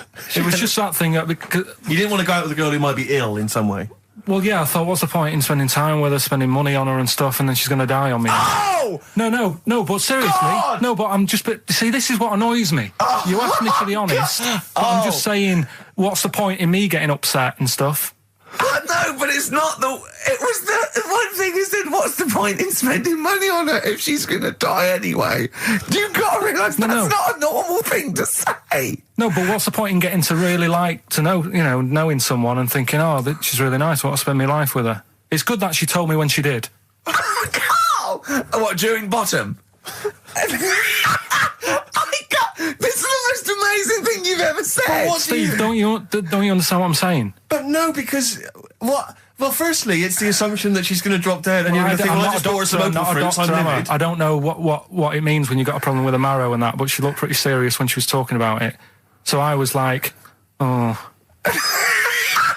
Christ almighty! I don't understand what's so bad about it. Play a record! It was my birthday, right?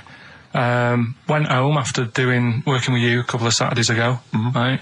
Girlfriend was like, open your card, and I said, no, it's my birthday on Monday, I'll open it then. You obey by the rules, certainly on birthdays. Birthday rule. Well, there's no point. Well, exactly. Chaos leads that way. Yeah, right, so... Not an anarchist, never has been. So anyway, she was kept going on, and it was doing me head in, so I said, all right, I'll open it. Yeah. So I opened it, ticket fell out. Surprise holiday to one of the Canary Islands. So... And what was your reaction? I mean... First one was, we haven't got enough money. Right. For this, but I didn't want to ruin it, so No. So I didn't go on about that, and I said, "Oh, it'd be great." So I can't wait. So, Did you say it in that tone of voice? Well, it was good timing because I was tired and everything, and I'm not a big holiday fan, but the timing was right. Yeah. Do you know what I mean? It's the same as last night. I don't always like a curry, but last night You're in the mood. you get that sort of, oh yeah. Curry, you had a feeling. Yeah, you had a feeling You for thought, curry. and then lo and behold, later you were eating the curry. It's weird, isn't it? Isn't it weird, the Strange. Life is- paranormal? Isn't it weird? Isn't it weird? They work in mysterious ways. Yeah, ghosts. yeah. So yeah. anyway, right, the island If I was on Wish You Were Here, I'd probably say it's a bit barren. Okay. Not much there, but if you get a hotel, you guarantee good weather, right? Are you? No, what I mean is, it'll be a good holiday. If you get a hotel, right, the weather's always good, so you'll have a nice Yeah, time. that was a comma, yeah, it was a, yeah, go on. And all that, and the food was alright, and everything was going alright. I was just having a nice, relaxing time. And how do you sort of spend your time on a holiday? You just lie around? Is that That sort of holiday, just lying around. I bought a book. You bought a book? Yeah. Okay, ghosts? No, it was short stories, right? It About was like ghosts? no, it was about like special days in our time and time before me and stuff. Oh, yeah. And it was like it was telling you about how in I think it was 1814 the Thames frozen up. Yeah. And all these stories are told by eyewitnesses. Yeah. Right. So there's some fella who was around in 1814. And the Thames was frozen, and people used to put market stalls on there, and they'd do the shopping. It was like like an Oxford Street. Was that Mad Liar Charlie? No, because he's famous for that. Well, I'm sure you know. No, I think that was Mad Liar Charlie. Right. Yeah. So I was reading that, and then after a couple of days, was a bit like, oh, Boring. yeah, you can only do sort of so much lying around And so much reading. So Suzanne said, let's go on the beach, have a walk. You ain't gone on the beach? Where had you been up to this point then? In your room? No, just like around the pool, just relaxing and having a swim and that. Yeah. So she said, let's go on the beach. I said, all right then, yeah. So wandered down to the beach, and first impressions are, yeah, it's all right, it's clean. Your criteria is so basic, it's brilliant. Hotel, yes. Roof, good. Food, adequate. Beach, clean. Next. So I'm walking along, and everything's good, and there's a woman feeding fish bread, which I thought that's different.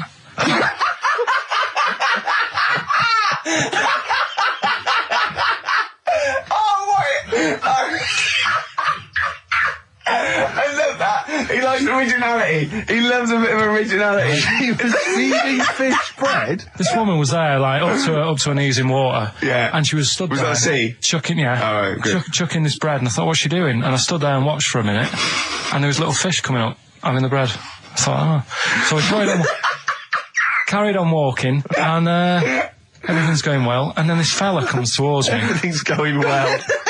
Yeah, that's I haven't original. fallen over. Clean feeding bread. 2 points for originality. Fella comes walking towards me. Oi, oi. He's only got no pants on. Oh. So I said, Suzanne, what's going on? Why did he turn to her? Like she knows more than him. So she said, oh, yeah, it's, she said, yeah, it's a nudity. Is this going to be a long story? Could you pour that coffee? Can you give me that coffee over?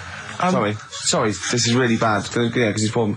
Thank you. Just amuse yourselves while we sort the coffee. Thank you very much. Dave, do you want I'll have a cup of coffee, Carl. Thanks, yeah, cheers. Cold. Right, good. Okay. So... Great. Thank you. So she said, yeah, it's a nudist beach. So I said, well, why, what? I said, we're all it's all mixed up. Normally on a nudist beach, it's a nudist beach and you don't go wandering on there when you get clothes on and that. So it annoyed me a bit, because there wasn't any signs. So this fella's getting closer. Well, the knob out was a sign. Yeah. Right, so he's getting closer, and he walked past me. It was an old fella. And he walked past and he had a hat on and a little pipe and a big rucksack on his back. Right, so he got me thinking. Not strictly naked. I'm walking along and I'm thinking, right, why do people want to do this? So straight away, I wasn't on holiday anymore, because most of the time when I'm on holiday, I don't think about anything. Right? Your mind's a blank. I just switch off. Right? But all of a sudden, this has got in my head now, and I turn around to look at him, and check out his arse. And this bag, right, I swear, it was massive, right? What? You had a massive bag? The bag. His rucksack? His rucksack. Oh, right, okay. When he said there was an old couple coming towards me, I said, what was lower, the bloke's bollocks or the woman's tits? And he said, well, that was another point, she might as well have worn knickers. Because you know, so you can see it. That's what he said to me. So you saw the bag? So it annoyed me, yeah, because the whole idea in it, this is what I think, I mean, I might be wrong, right? Might be wrong. Chances you never have been. You never have been before. Being nudist, right? What's it all about? I'll tell you, on that point, Carl, let's play a tune, let's come back and we'll discuss... What are we going to play? We'll discuss that very issue. We've got some ideas, we did chat about this last week, Carl, in your absence. Alright, well, we'll play the Coral. Okay. It's a good one, this. Yeah. Coral, Dreaming of You on XFM 104.9. I'm Ricky Gervais, with me Steve Merchant and Karl Pilkington. If you just joined us, Karl is walking down the beach, and a man has just passed him with his knob out. Yeah, his testicles out and his huge bag, apparently. Right. Now, we'll sum this up, quick, because we did talk about it last week. You did call me and tell me some of these things, and we sort of mentioned it last week, but you just want to say just give us your thoughts on nudity. Well, what I don't understand is, right, nudity, I thought it was all about, sort of being free. Yeah. Natural, letting the breeze, blow around you and that. That's all I can think is of like the bonus of doing it.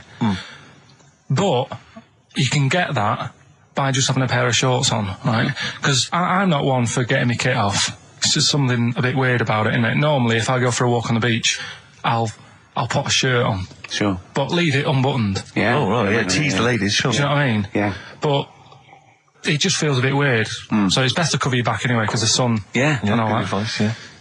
But when I saw him, and I thought, well, right, is he doing it to sort of be free and be comfy and all that? And then I thought, but he's carrying a big bag, right? I've got a pair of shorts on, and I'm not looking at him thinking, I bet he's really comfy. Do you know what I mean? I wasn't going, I can't wait to get home and get my shorts off. They're really annoying me, these. So, and that's just it. I don't get what it's all about. Yeah. Sure. Yeah. Sure. Well, okay. Well, my advice to you is don't go to nudist beaches again. Well, I didn't go again. That was. So could we bring back just for one night only, educating Ricky? Oh, I'm excited. Yeah. Do you think it warrants that? I don't know enough about it. You know what I mean? About what? It sounds perfect. Play the jingle. Educating Ricky. He's getting smarter. A couple of things happened in the week that I read about. Okay. Keeping up on what's going on in that. Sure. Yeah. One was about that Galileo fella. Okay. Was it about 1636? Was it? I think it might have been not earlier. bad. Go on. Did some stuff with light and that. Yeah, he did lots of physical experiments, yeah. Is that it then, Karl, is it? He did some stuff with light and that. What did he do with light? What was that? Well, I think he invented the first... Telescope. Telescope. So I think it's a particular lens, though, and he did experiments where he dropped famously two different weighted balls from Pisa, and they hit the ground at the same time, showing that it doesn't matter, the weight doesn't matter, but air resistance does and stuff like that. I think he probably explained it a bit better than that. Yeah, but I'm talking to Karl. Sure. Did they need to know He's stuff? just thinking about pizza. Yeah. Did they need to know stuff like that back then? What do you mean, did they need to know stuff like that? It's just... There weren't people going around going, I've got to drop these two things off the Bleeding Tower of Pizza. I just don't know which one's going to land first. Yeah, I need to know. What do you need to Bring know me about? Galileo. Yeah. It's for a bet. Yeah. No, but if I was knocking about then, I'd be like, stop messing with that. We need a telly. Or, do you know what I mean? I bet he thinks the Flintstones is real. I know. That'd be brilliant. That's what I'd do if I was a caveman. I'd make a telly out of rock. Yeah. And a pelican And a as car a that I cement just mixer. ran along the road with. Yeah, exactly. Yeah, we need a car. Yeah. Well, we haven't really got the internal combustion engine. Can you stick your feet through the bottom? Yeah, just get me a car, for Christ's sake. Anyway, Tell you what, Steve. Go on. You know what I did find out in the week? Yeah. World record, right? Person with the longest trump, With the longest what? wind, fart, Right. right? 2 minutes 42 is the world record, Okay. right? Well, I'm immediately thinking about a relative of yours who I'm sure did longer than Who that. still lives in Manchester. Auntie Nora. Now, Auntie Nora did it for how long? 5 Reportedly, minutes, wasn't it? Starfighter for 5 minutes. But unfortunately, she was the only person in the room. Whereas I think, which one's alive, Ross or Norris McWhirter? I don't know, actually. He has to be there. Yeah, I think he actually has to He'd be have to present. be there. Would you want to be there? Well, he'd have sort of equipment, looking at his watch, going, finish? You go, yeah. He goes, well, that was 4 minutes. Did she go 59 from like a size 10 to a size 6? She just Did she show some old dresses? like a hovercraft. Exactly. In a big dress. Yeah, Just yeah. slightly off. Yeah. So, it has to be invigilated. But again, you know, how was the Guinness Book of World Records one invigilated? I mean, who was supervising that? Who was He said, monitoring I that? can fart for 2 minutes. They went, well, we've got to see this. Went round. and he just probably let it rip. It's probably circular breathing. He's probably sort of sucking in air and swallowing it as he's going, and it's a continuous one, isn't it? The reason I did this, Yeah. same problem, massive eyelids. I don't know what that means. I don't know what that means. I used to say to my mum, I'm going round to, Dave's house. Yeah. And, Or to say, Droopy, well, as you call him. that's alright, but make sure his dad doesn't take you out in the car. Because he could hardly... he could hardly see. He had to have his head... He gets to tilt his head back to keep his eyes Make open. sure! Did he have a couple of matches with him at all times? What a load of gobbledygook. I know. But this began as educating Ricky. I know, So it's what, like he was people thinking, with eyelids. but it's like you're supposed to make that leap as well. Yeah. If I mentioned the trousers, Ricky will probably be thinking about people with big eyelids and women wearing leggings. Play a record, Carl. Got nonsense. Adverts. No. No, all right. I had Potatoes, so the- much the mash farmers. last night. I had so much sausage mash at second helpings that I had to sit on the edge of a seat so my stomach could hang down. It's I an- love spuds. Spuds and bread. I could not do without I spuds and bread. feel like maybe I could make my own bread. Spuds, I wouldn't know where to start with a spud. Yeah. And it's like, they're amazing. You can boil them, you can broil them. Yeah. I don't know what broiling is, Nor do but I. I suspect it's tasty. I don't think it's as good as. I mean, obviously the chipped potato is For the working everyone's classes, favourite. the Oh, chip. it was always on. The chip fat fire was always on in my household. The ceiling, the death trap fire. What's it? Polystyrene ceiling was Yeah. yellow. Exactly. Come Wednesday in our house. Yeah. And always had chips. Because all I remember hearing, if I think back to my childhood, all I remember was, got to stop and get some potatoes, or phone your dad, tell him to get some potatoes. well, that was your job, wasn't it? Get Carl? the potatoes. Yeah. It It's, was like, I mean, it genuinely, it does concern me What because did you have to do? Didn't you have to fill a diary out for your well, it's teacher? when, do you know when you're at school? I don't know if you do the same thing, but you get like a little red book, right? And every night, I think it was a way of the teachers sort of keeping an eye on you. So if you went out robbing, if you wrote it in your diary, they'd go what you're playing at, Sure. right? So you'd have to write down what you did every night. Yeah. But I didn't get up to that much at that point. Sure. I used to just go on my errands, Yeah. and it was my job to like... I haven't heard errand since No, the it's 70s. nice to hear that. Just go on. I went to U-Phase, right, the little local supermarket, Yeah. and I got... What's it called? Euthanasia? What? You- I did... U-Phase. New phase. U-phase. U-Phase. Yeah. H-U-G-H. U-Phase. Oh, Hugh Oh, it's Face his is the name. name, right. Yeah. Yeah. And You I just had phase, to get right, yeah. I just had to get like a bag of potatoes. Of course you did, yeah. And a Essential. loaf. Staple.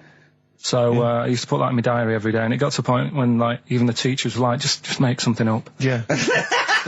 Stop putting the same thing in. I Sure, love start that. That was- joyriding or something. Live. I love the fact that he was fascinated by the strangest village in Britain, but the stories he's told us about where he comes from, there's him going around with two fellas with big heads, webbed feet, a little pigeon-chested bloke, him on his grifter with Maggie pecking at him, his dad in the telephone box nicking groceries, and a horse in the house next door. I mean, how strange was his upbringing? And him hanging from his satchel. Unbelievable.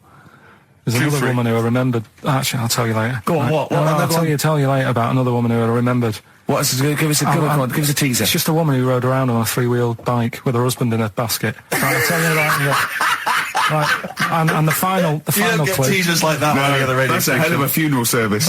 Right, listen. Right, tell us about this woman.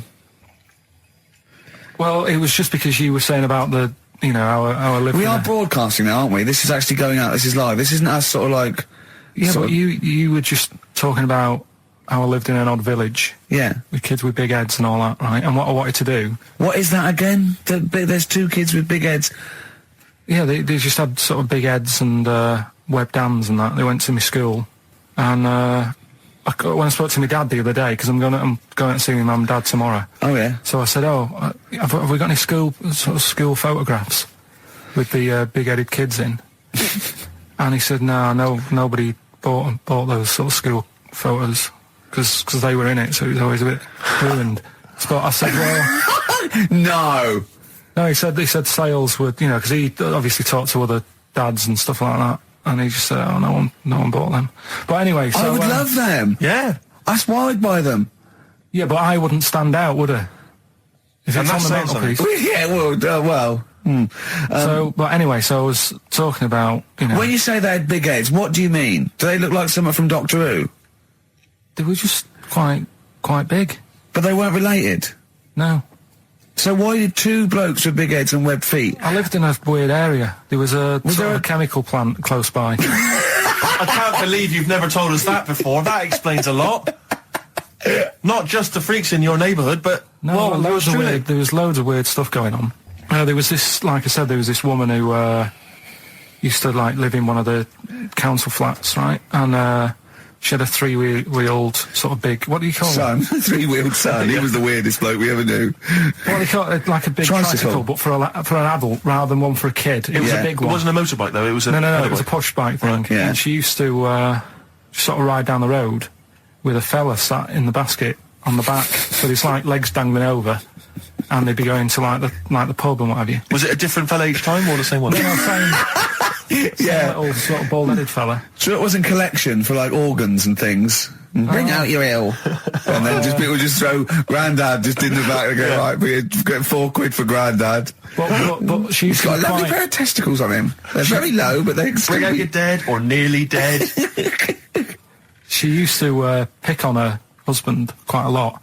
They'd be in the pub and what have you, and they'd be sat by themselves, but she'd always be sort of, having a go at him, moaning at him, sort of pushing him about and that. So my dad and his mate, right, they went round to their house, knocked on the door, she answered, and he said he was a copper, right? He said, Detective Pilkington, gonna come in and have a word. So I'm just going to make a note of impersonating a police officer. Yeah, but for the good, he went in and sort of said, now, I've heard, superhero. Yeah. I've heard, you picking on your husband a lot. Yeah. We'll be keeping an eye on you. Do it again, and there'll be trouble. And she backed off after that. She was all right. And how was the husband? Was he still in the basket, though? Was he allowed to ever sort of, like, ride up front with her? Or was he just always in the bar? She'd sort of stop picking on him in public places and stuff. That's good. Just you can't get done, can you, just for doing that? I think impersonating a police officer well, you probably did. There was no gain. I think you can't impersonate a police officer full stop, but I think they'd probably be lenient on him that he was, But let's face it, he's not going to be caught, because why would anyone know about it? It's not like his son's going to say it on a radio station, is it? And stitch him right up. Is this something you did generally? Kind of a little bit of light vigilante work? Just whatever, him and his mate, just, if they saw something going on, they go, what can we do? Sure. What little scam can we do, or whatever. That's fantastic. See, Christian's giving away a trip to Salem, Massachusetts. That's bizarre, actually, because I was in America recently, I went to Salem, Massachusetts, and that's not a prize. Isn't it? Believe me, we were there, we were sort of obliged to go because we were at someone's birthday. It's rubbish. Really? I mean, that's a really poor trip. That's such a boring He probably can't believe his luck. It's probably the biggest thing Christian's ever had to give away. The great thing about, and you've just dissed it. The great thing about Salem, Massachusetts is that I don't think we're good for this station. I don't think we're selling this station like we should. Well, it's its own fault, it shouldn't have hired us.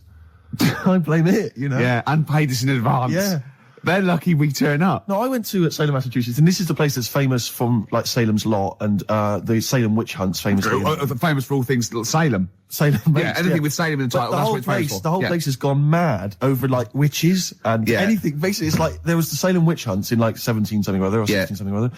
So the whole place now is just full of, like, people dressed as witches. Yeah. And then it's, like, any supernatural stuff. So that I went in, and it was amazing. It's quite like Glastonbury tent. It was, it's awful. Every single place there, every single shop is kind of horror related. Yeah. And I went to the, Boris Karloff World of Terror. Yeah, right? It's amazing. You went in there, right? I don't know if Boris, the famous horror actor, has actually been involved, but you go in there, you walk in the door, you've got to put these 3D glasses on, right? And it's supposed to be this kind of chilling journey around this kind of, like a sort of, a crypt, And you put these glasses on, and I couldn't tell. They were so poor, I couldn't tell what was supposed to be a 3D effect and what was actually three-dimensional. Really? So I couldn't tell if, like, the floor was actually sloped or if it was just appeared to be. Yeah. Whether the wall was actually kind of knobbly or whether it was... People who have tattoos have never understood it, right? That they have something put on their arm. Right, sorry. Have we started the education? Is this part of it? Are you educating me? This is something that will be useful in my life that I didn't know about. Yeah. Go on then. No, it's just like they've got a machine out, right, that does tattoos. Tattoos. You come up with a design you want, and you this machine scans it, and you put your arm in this thing, and you press print or whatever, and then it does the tattoo on your hand or on your arm. Like loads of little needles that follow a pattern? Yeah, computer. basically, yeah. Is it a real tattoo? It's a proper. It's a proper one. The fella said. Well, as long as it goes out, it pierces the skin with a. I just wondered if it's one of those kind of, those kind of. No, it must be lots of little needles or a moving needle that can go Sorry, along but it. how is this cleaned, like, in between each person? Don't know. Probably. I don't know. Well, no, as long it's only that if it's one needle, it's just the head, isn't it? If it's one needle that moves, does it like loads of little. What are we gaining from a machine doing it? Just because they're not going to sort of mess it up. But hold on, how do you keep your arm still? Because your skin moves slightly. So the machine it's won't. sort of strapped to your arm. Right, And so it's spread, the fella said that the tricky thing was in all this, it was the fact that, nobody would let him test it out on anyone else, so he had to do it himself. But did it work? Because the thing is with a tattoo Yeah, it artist, works, they can see when your skin's moved and they can see what they've done and they keep wiping it and looking, whereas a machine's just got to trust itself. Yeah. So I think one needle could go wrong. If it was a lot of needles, that it just came down, 1,000 needles, that was an imprint. Yeah. But obviously I'm asking someone who hasn't delved any further than there's a machine that can give you a tattoo. That's all you've got at the moment, isn't it? Well, basically. That's all you've got. I mean, that's what I've got because I'm not a fan of tattoos. I don't. But where did you read this again? This was Internet? This was on the internet. Yeah, it was. Yeah. Okay. And I just don't understand why people do it. That's what got me attention. Because me. Sorry, what have I learned from this? That if you wanted to get one, you can get one done by a machine now. People say machines are sort of taking over and that, and there's another one. But it's just the fact. I mean, I don't know. So give us the snappy title of this education again. Why don't they just get a diary or some paper or something to write it on? That's what I always think when I see people with loads of tattoos. Like there's that fella who we were talking about the other week in Scotland who was covered 99% in tattoos. It's just like, what have you done that for? Yeah. Do you know what I mean? You can't get rid of it now. You've done it now. Yeah. One of my uncles, Tattoo Stan, he's just caked in them. Tattoos. Right. I don't think he's my proper uncle, but it's just like my dad's got. Tattoo Stan. No, my dad's got. That's a province in Russia, isn't it?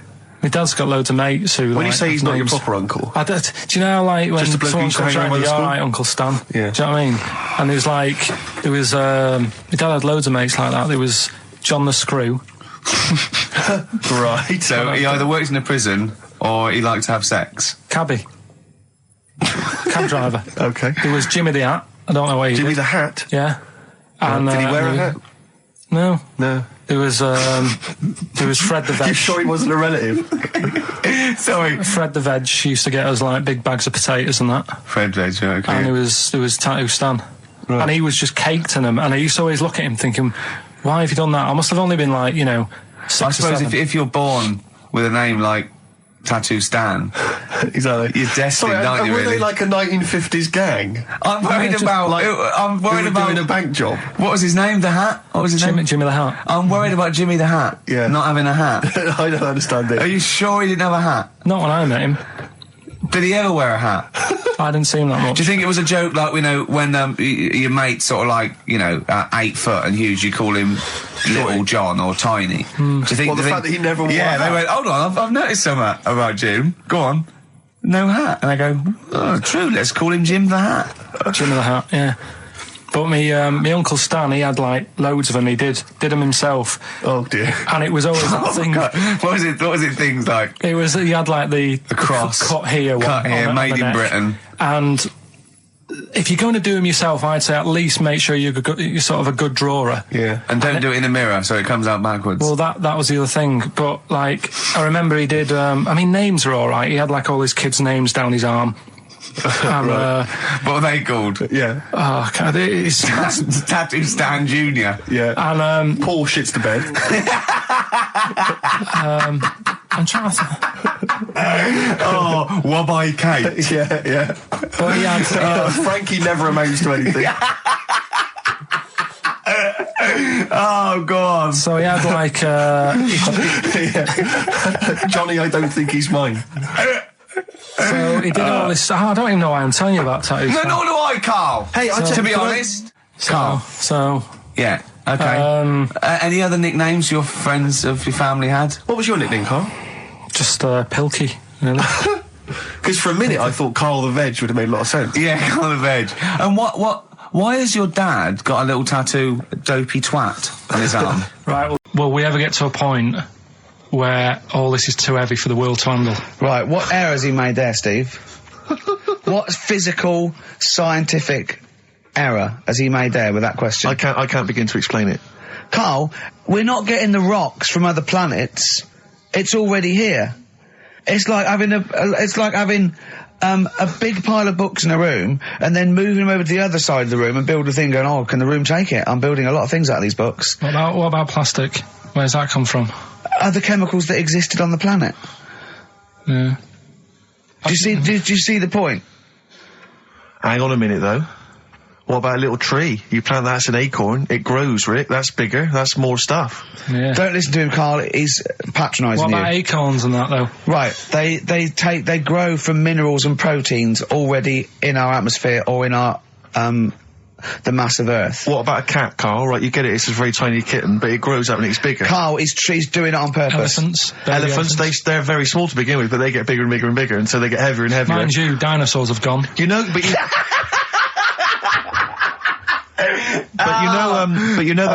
famously that's how Atlantis disappeared. You know, you've heard of the legend of Atlantis. Have you heard of the legend of Atlantis? I think so. This was a city that existed, is proven, right? And what happened was they just kept buying stuff in mail order. They just kept ordering stuff, like the king and stuff, just kept ordering stuff in mail order.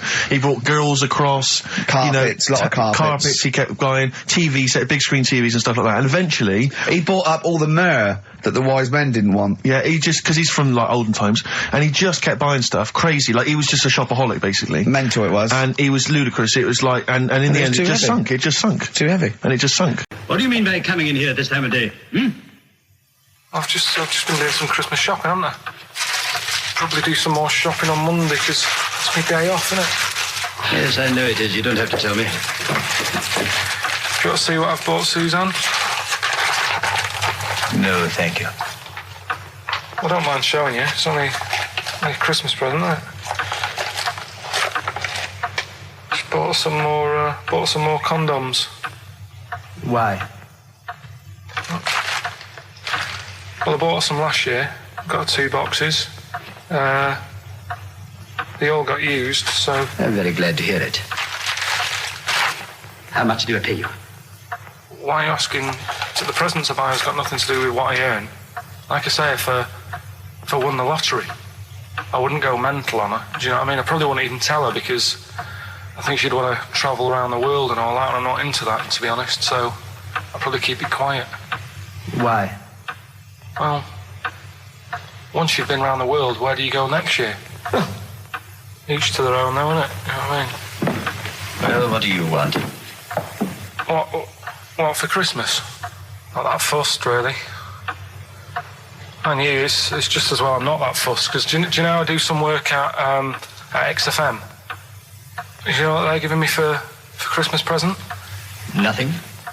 No, might as well have been nothing. 2 CDs. That's it.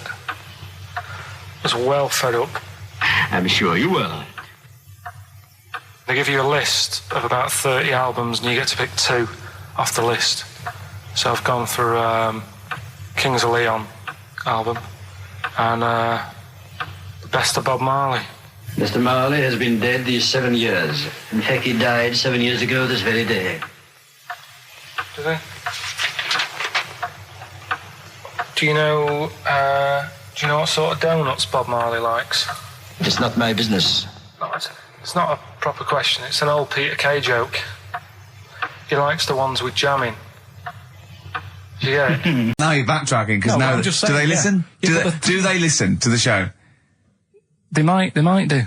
So you know they listen to the show. So once again, you've got an anecdote where the people who you've admitted to not liking to see their baby or care about them are listening to the show. No. Maybe it's, I don't know, maybe the builder's listening once again. They're nice people, I like them. Just sneeze in the chili pot. When the kid's older, I'll go and see them. Just, do you know what I mean? When it's got its own little character. As a baby, it could be any baby. Do you know what I mean?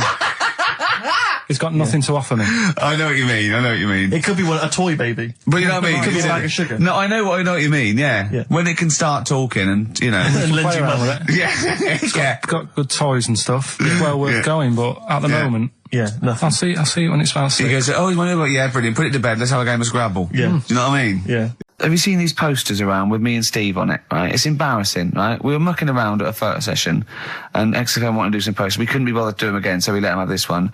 Irony comes back to haunt you, and it looks like I think I'm Simon Temper or something, and Steve's alright. But we think that Karl should be in it. Definitely. Karl doesn't want to be in it, but it looks like everyone listens to this show for Karl's basically, you know, innocent stupidity and some great tracks. Exactly. They don't listen for us anymore, Steve. So I think it should be a campaign to get Karl on the poster. Yeah.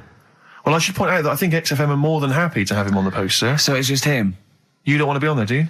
there's no need for me to be on it. Of course there is. Why not? I get so many emails here as I'm sat during the show reading them. So many emails saying, what does Karl look like? Well, I want pictures of Karl. If you go to xfm.co.uk/Ricky, we've got those film bits on there, those video mock-ups where I'm part of it. You can sort of... That's not enough, Karl. People want to see your face. You're part of the show. You're an intrinsic part of the show.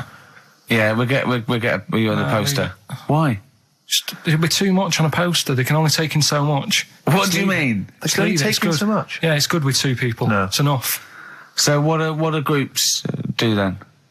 Well, they haven't... It's like Ringo Starr is being left off the cover of Sgt. Pepper. Yeah. Or Rutherford doesn't get in a look in with Genesis. Exactly. Well, You know, Which would be outrageous. Yeah. Oh, sorry, Tony Banks, you can't be in this one. Yeah. It's just me and you will be very. You see, you look like the Collins, yeah, so but you've got to be in I there. don't photograph that well either. You're joking. Is it because the shine? You look like a little cue ball because it just shines off the But top. a lot of people as well, you should dispel the myth. A lot of people think for some reason that you're fat. A lot of people say to me, is he fat? No, but that's because I haven't got much hair, so it looks like my head's big. No, they haven't even seen you. They just think from listening to the show that you're fat. That's because you're northern. They think you just eat chips and complain about the weather. Well... Complain about the south. I just think you could answer a lot of your critics. But then you see what I don't like about this world.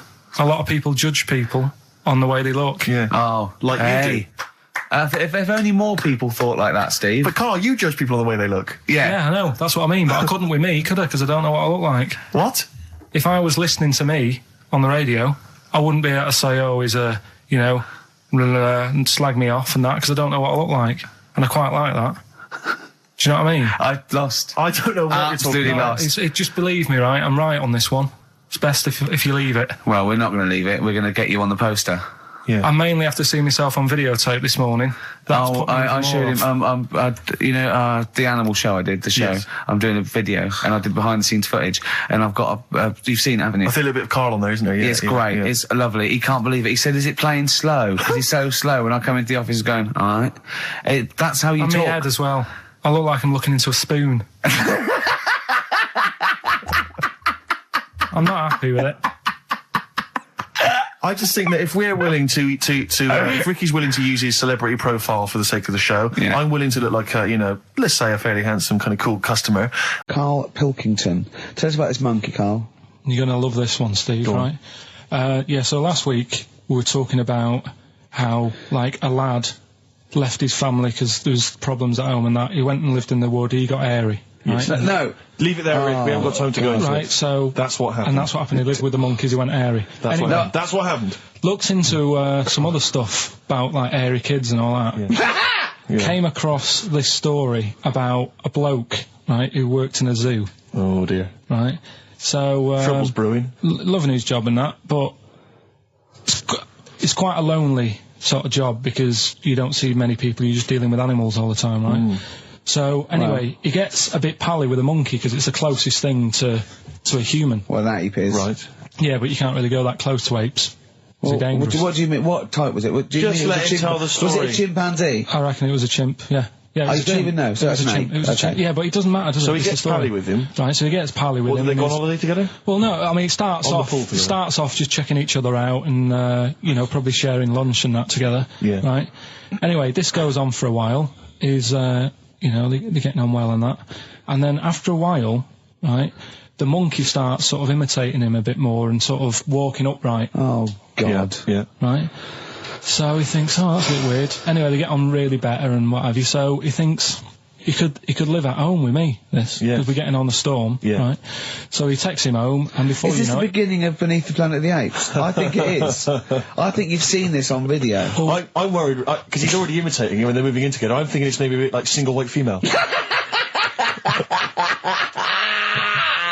Single White Zookeeper. Oh, brilliant. Right, so anyway, so it's moving in, and it's getting used to sort of the normal human life. It's having a cup of tea in the morning. Yeah, PG tips. He finishes the day off with a Finishes the day off with what? He doesn't have to move a piano at one point, does he? Finishes the day off with a little brandy. Yeah. He pours himself. Is he wearing a smoking jacket? Yeah, I'll tell you what, Carl. You're a maniac, mate. No, this is why it attracted me. It's amazing, right? So he's having his brandy and that, loving his life. Next thing you know, he sort of I don't know if he loses it or he gets shaved, but the top half of his body is hairless. Right? Apart from his head. Right, so he's got a nice... So it's the opposite of the kid. Well, no, yeah. This is what I'm saying. That would happen. Right. Well, hang on, but so you don't know if he was shaved or if it's How did it say, then the hairless... What? I'll bring it in for you, the story, and then you can see if I've gone wrong. Keep going. Anyway, so this is going on, and he's having a great life. Then the zookeeper starts getting a bit annoyed because he's having a better life than the zookeeper. The zookeeper's in the zoo. This is such So the zookeeper's still got to do a day's work. The monkey's at home, he's partying. Well, it gets to a point when he says there's no point you coming in to the zoo, because the whole reason of you being there was because you're being kept there. Right. And he didn't want to bring the memories back, so he said, you stay at home. So you're talking such... Just let him finish. God, I don't know if I can sit here and listen to this drivel. I'm fascinated. It's nearly over anyway, right? It sounds extraordinary, Carl. So he's walking up, right? He's having a tea in the morning, finishing the day off with brandy. Gets a bit out of hand, only tries it on with the zookeeper's wife.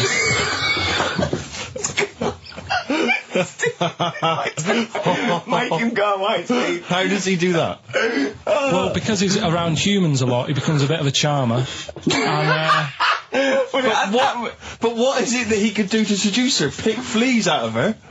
He didn't say. He was built. Yeah, he's well known. So what about that? What do you mean, what about it, Carl? It's obviously not true. It's obviously not true. This wasn't on the internet. This was in a book. So it's not a quick joke and just put it on a website. This is in a book. I don't understand how... I love that he becomes a charmer. He's got better taste in brandy. Exactly. And What was it that he was doing that seduced her?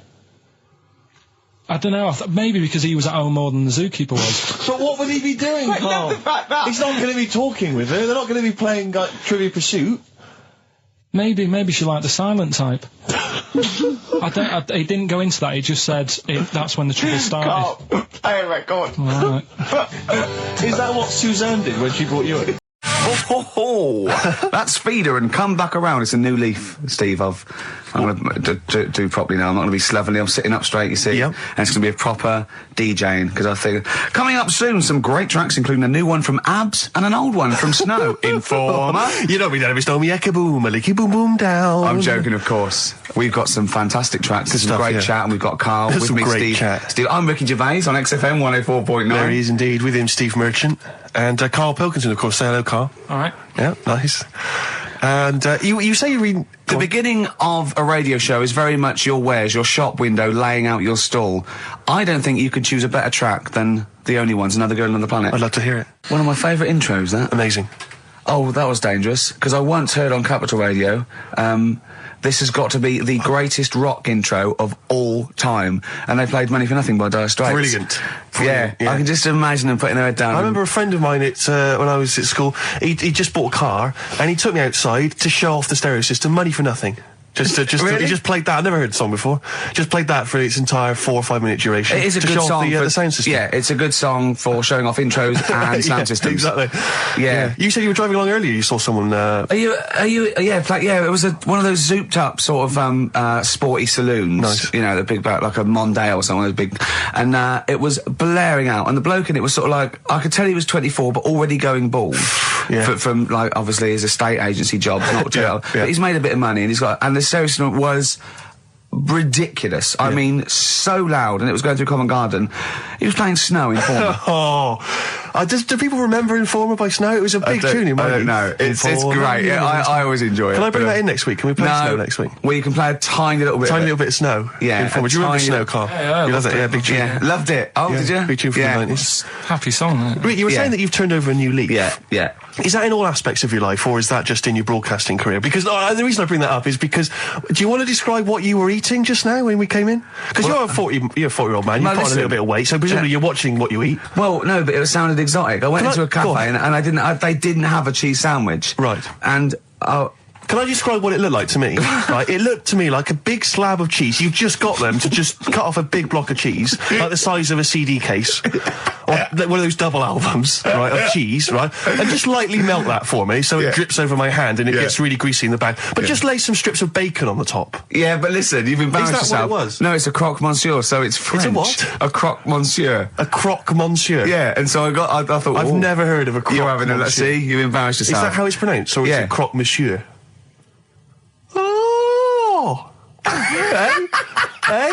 You didn't expect me to be bringing out the French.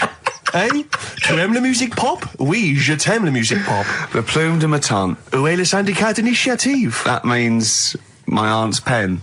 So what was it then? It was a croque. Yeah, and it was just too greasy. It was just too, and it was all wobbly. I like toast, like it to be crisp. Sure. That's the thing with like, this is rubbish. Play Coldplay.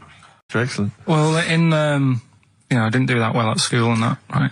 But we had biology, and I didn't take much of it in. But there was one day when it was about, knob news and stuff. And it was all about how blood, is what makes engorges the erectile tissue. Sure. Yeah, it was all about that. And there's this girl in our class called Paula, right? We were sat there watching it, and she fainted. You just heard her go, oh! And she hit the floor, right? Because we were all sat on top of the desk watching this. I wasn't that interested in that. No. I wasn't looking at it and that. But Paula, right, she fell over. And the funny thing was, right... What was it, a video? Yeah, a video of, like, this blood doing the business to this fella's member, right? And she fell over, like, and everyone's like, oh, what's up with her? And the teacher was trying to, like, wake her up and give her water and that. And it was really weird, because then the nurse came in, and yet this video was still playing. And the nurse came in, what happened? Well, have you seen this? Yeah. And you could hear, like, then it was going on to, like, sex education on the video. It was all done from start to finish. What happens? And by the end, and she was still out cold by the time it got to, like, and then they had a baby. Yeah. Right? And that just reminded me of it. So it seems to me that was a sex education class. She fainted when the penis got erect, and when she woke up, a baby was born. That's probably what she thinks happens. She's wandering around now. And the whole class just missed out a bit because they saw someone if she's ever with a bloke and he gets an erection, she just goes, oh no, well, that's it. She was a bit of a class tart, really. That's why everyone was like, what's up with her? Carl. But she was. Everyone was like, what's up with her? She's not seen it before. But just reminded me then. Weird. But anyway, so I wouldn't. Anyway, let's leave Nero aside. Yeah. The other thing in this, should we play a record and come back? There's another interesting fact. There is some extraordinary facts in that. Yeah, well, more facts. We're running over. It won't be knob news. There'll be all different types of news. Good show, though? Enjoying the last show? Yeah, it's alright, and, I hope it gets better because, Telegraph are listening today. The Telegraph, the paper? Yeah. Are they? Why did you say that? Just, Jenny, the PR woman, said to me yesterday, she said, do some good topics and that, so you don't have to worry there. What they phoned up to say, hello, it's Telegraph here, we'll be listening tomorrow. I don't know what they're doing. Are they doing a review of it or something? I don't know. Why would they do that? There's no reason to. I'm a bit... why didn't you mention this earlier? So the Telegraph have said, why would they call up to say we'll be listening? It's a free country. Because they said they'll be listening, but also, can you make sure you record it? Because if we can't listen to it because of the pirate stations that are on at the weekend, because it affects our signal and stuff. whoever's listening must listen and know there's a problem with pirates. And they said, can you... Well, they're probably just doing a feature about radio shows or something then. They're going to tear us to shreds. They're going to... I mean, listen to... Sorry, seriously, the drivel we've talked today. I mean, what are they going to make of it? That's a broadsheet newspaper. I think I know what Monday's headline's going to be. I don't think it's going to be like, you know, they're going to forget about the power cuts. It's not going to be about, you know, the inquiry or terrorism or anything. It's going to be no more to knob news. Yeah. It's going to... They're going to love that. I mean, seriously, I have a little bit of self-respect. And if I'd known something a quality newspaper was going to be listening, I wouldn't have turned up today. Because I mean, I'm an award winner, you know, and I'm a respected television writer, and I've, you know, won awards, sort of classy. Don't worry though. And don't worry. What have we talked about? Knobs. We've had the worst quiz on radio. Wow. We've had you trying to explain relativity. You didn't even understand what that word meant. Yeah. You know, you just mentioned there about sort of no knickers and that. It's going to be your Auntie Nora. No. Right. It's just, you know, like the last flat that I lived in, I always had a good view across the road, and I could see, it was the hairy... There was the hairy well, Chinese not kid. hairy Chinese kid, he was just a Chinese kid, actually. Yeah. Yeah. Running Because about... that's rare, isn't it? Hairy Chinese kids are very rare, isn't it? Yeah. There's only one official sighting, isn't there? In one of those shit little magazines that you buy. Yeah, he was running around in his underpants. You just swore ironically. I mean, I imagine if there's any newspapers listening, you did that because he's sort of jokey and... Yeah, go on. Yeah. Let's not swear. And there was Go the on. old woman who didn't move, she was just sat there reading a book all the Who time. we think possibly died and no one came round for weeks, yeah. I mean, but, and now I've moved, right? And it was quiet for a bit. I always look at what view I'm getting, right? Looks across and it was just sort of empty, sort of flats ready for people to move in and that, right? Anyway, people are in there now, right? And they've put all the furniture in, but I haven't put any curtains up. Oh. Right. So anyway, I'm sort of washing up, just having a look out the window. Yeah. Right. Girl sort of wandering about, you know, knickers on. Right. With no knickers on. You mean No naked? knickers. Well, she had a bra on. Right, okay. But, She's no probably knickers. looking for a knickers. So I thought, oh. And I don't know how long I was looking. No. Right. But anyway, she looks across. Oh, God. I think she spotted me. Yeah. I think, oh, God.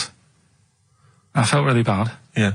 I said to Suzanne... Sorry, is this some sort of Peeping Tom confession while the Telegraph are listening? I've no idea. Well, it's not... That's the thing, though. Peepington. If I was peeping, she was peeping as well, because she was looking over. Works both ways, doesn't it? Yeah, but yeah, all she could see of you was your bald head. Yeah. No, but And your this hands is it. moving as you were washing up.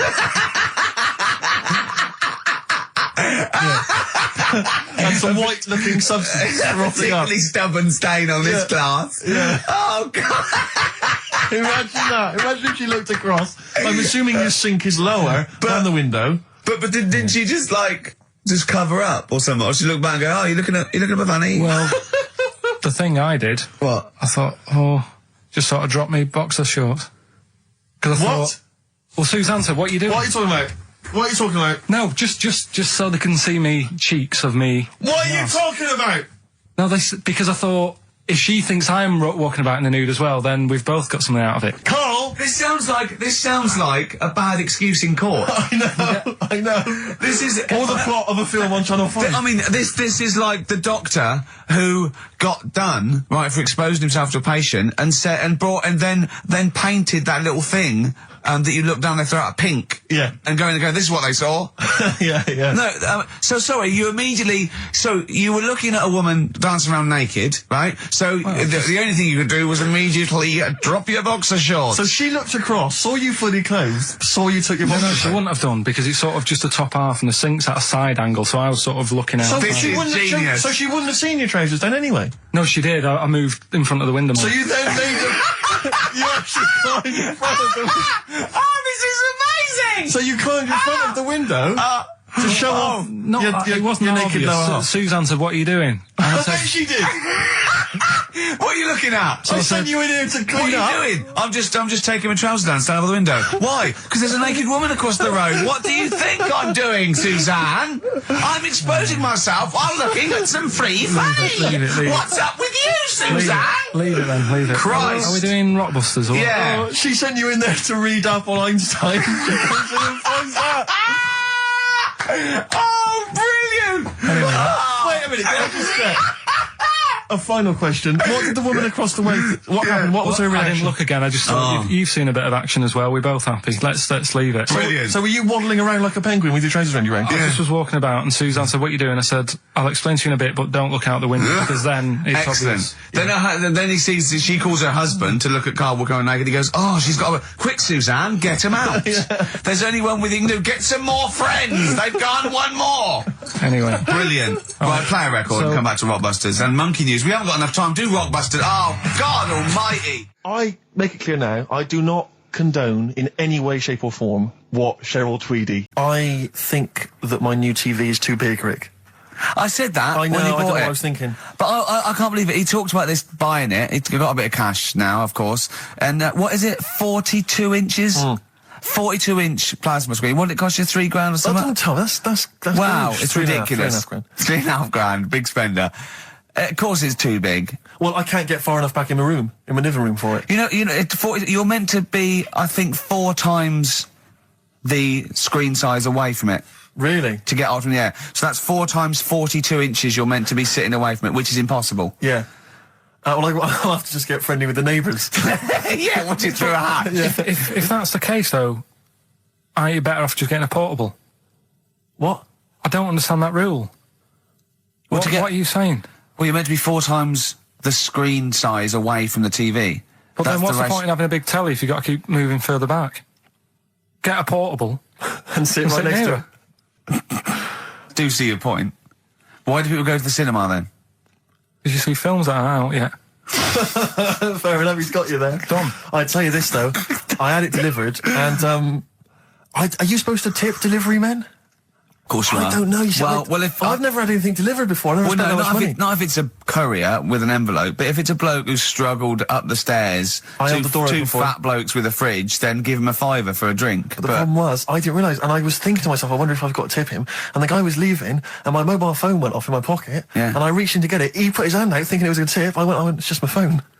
And I felt terrible after he left. I didn't know. What was I going to do? Run down the street and offer him a £5? No. No, of course not. No. I'm not made money. I just spent it on TV. Yeah, I've got no money, mate. No. I just spent it all on this. To clean out my jar, everything, the drawers. Yeah, I'd take some bottles back. The problem was it took me forever to wire it in. I thought I'm not going to pay for someone to wire it up, you know. So it took me about 3 hours to wire it in, and it was huge. And I got it switched on, and the first program that was on when I got it wired in was Bargain Hunt. I'll tell you this, David Dickinson's tan almost took my eyeballs out. It was incredible. It was like X-rays. So the close. glow. You know, a huge plasma screen with this orange thing coming out, and he keeps turning to the camera, doesn't he? Just to get you. Yeah, he turns away. You get a bit closer. They go, "What's he doing?" He just turns around, takes the cornea off. What do you think, Bargain Hunters? Bargain Hunt. Oh dear, that's why I'd buy a plasma screen to watch Bargain Hunt. I mean, it's ludicrous. This is the problem, is because what do you watch? I mean, have you watched anything that's been worth having? The only thing I've watched really worth watching. 24. Well, 24 works great, but also films. Obviously, that's the main reason I bought it, because films just look amazing on there. Yeah, DVD on the plasma screen. There's that one that a bloke, right, was going to get a phone call at 4 o'clock to find out if his business was, okay, right? And if he didn't get the phone call, he knew he was broke, destitute. So dead on 4 o'clock, the phone didn't ring, so he went up to the roof of his office and he jumped off to commit suicide. And as he was passing his window, the phone was ringing. Oh no. Carl, it didn't happen. Didn't happen. Think it through. Think it through. Who told that story? Who told that story? As he hit the pavement at 120 miles an hour. He's the only person who could have known that series of incidents. Also, why didn't he wait? As his life's at stake, why didn't he wait till 5 past? I was going to give it 5 minutes just in case. In case the lines are busy. Yeah. And what sort of bloke goes, I'll call you at 4, okay, if your business, well, call me anyway. No. If I don't call exactly 4, then, you commit suicide. Commit suicide. I would, because if I don't call at 4, that's the end of it. Well, call me anyway. No, that's not the way I work. Why can't you just call me and tell me the other way? Well, I'm telling you how I do it. If you're bust, I don't call. Can't you just call to verify in case something goes wrong? What if it's engaged? It won't be engaged. Just commit suicide at 4, please. It didn't happen, Carl. what exactly is there then? Is it just a kind of moon? On this show, don't Indeed, we? we like to mix it up. I'd like to play to the Smiths from their debut album, I Don't Owe You Anything. I Don't Owe You Anything. The lads from Karl's hometown there. Indeed. The Smiths. Brilliant, that one. Wow, I went to Manchester, didn't I, the other day? Went up to Manchester for a little corporate. It was alright. Yeah. He went, wait till you get out, you see Piccadilly, it's better than Euston. Right. It was. You know, it was nicer. I went outside and there was a ridiculous queue, and sort of one cab. Right. Yeah. So, horse-drawn. yeah. And so I walked and it was okay. It was only down the road. It was a bit dark. It was wet and raining. Obviously, it's the north. I know, yeah. The hotel was very nice, but no minibar. I've never seen that before. I've travelled all over the world seeing a hotel without a minibar. No, so I don't know what's going on then. I don't know what's going on there. And then I did this corporate gig in Old Trafford. Pitch was up, don't know what they were doing, but, you know, very impressive, big impressive. I think they're the richest football club, aren't they, Karl? Yeah. You did a gig at where? Old Trafford. It was in a function room. Oh, there, well, I thought it was the stadium. No, I'm not that big yet. No. But I mean, you know, I can't really comment on Manchester.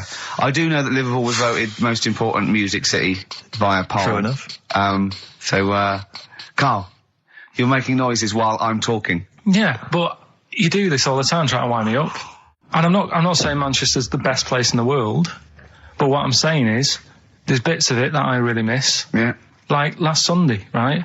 When I'd met up with Ricky, we had spaghetti bolognese, which was alright. And then I said to her, I need some soil. Damn, I wish you'd invited me. It sounds amazing. So I need some soil. What do you think? You need some what? Soil? Soil, yeah. I need to repot a plant, right? Yeah. So, you need to repot a plant? Yeah. Oh, fair enough. So, I'm like, where you can't see these shops in London. Do you know what I mean? There's nothing around. I took him straight to one in my street. Yeah, but near your street, and that's probably the only one in London.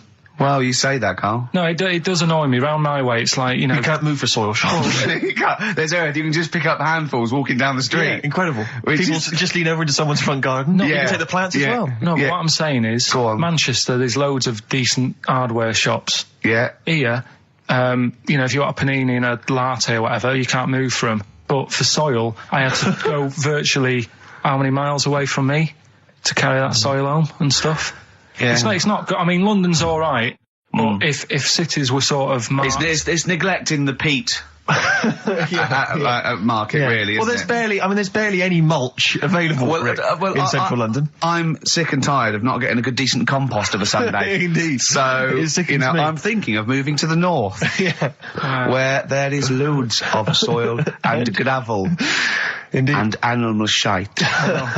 Whatever. See, you're eating a biscuit. I can't believe it. Are you bored with this already? Do you know what? MTV called me last week. They called me again yesterday and said, when can they come down to do they're coming down next Saturday, by the way, to do a little screen test for you. They're going to sort of just film you with a little camcorder. You said this. They're going to film you. Are you alright? Do you want to, are you hungry? Do you want to go out and have a meal? I can't believe you're eating while I'm on air. No one can hear that. Do you know who I am? No one can hear that. Explain who I am.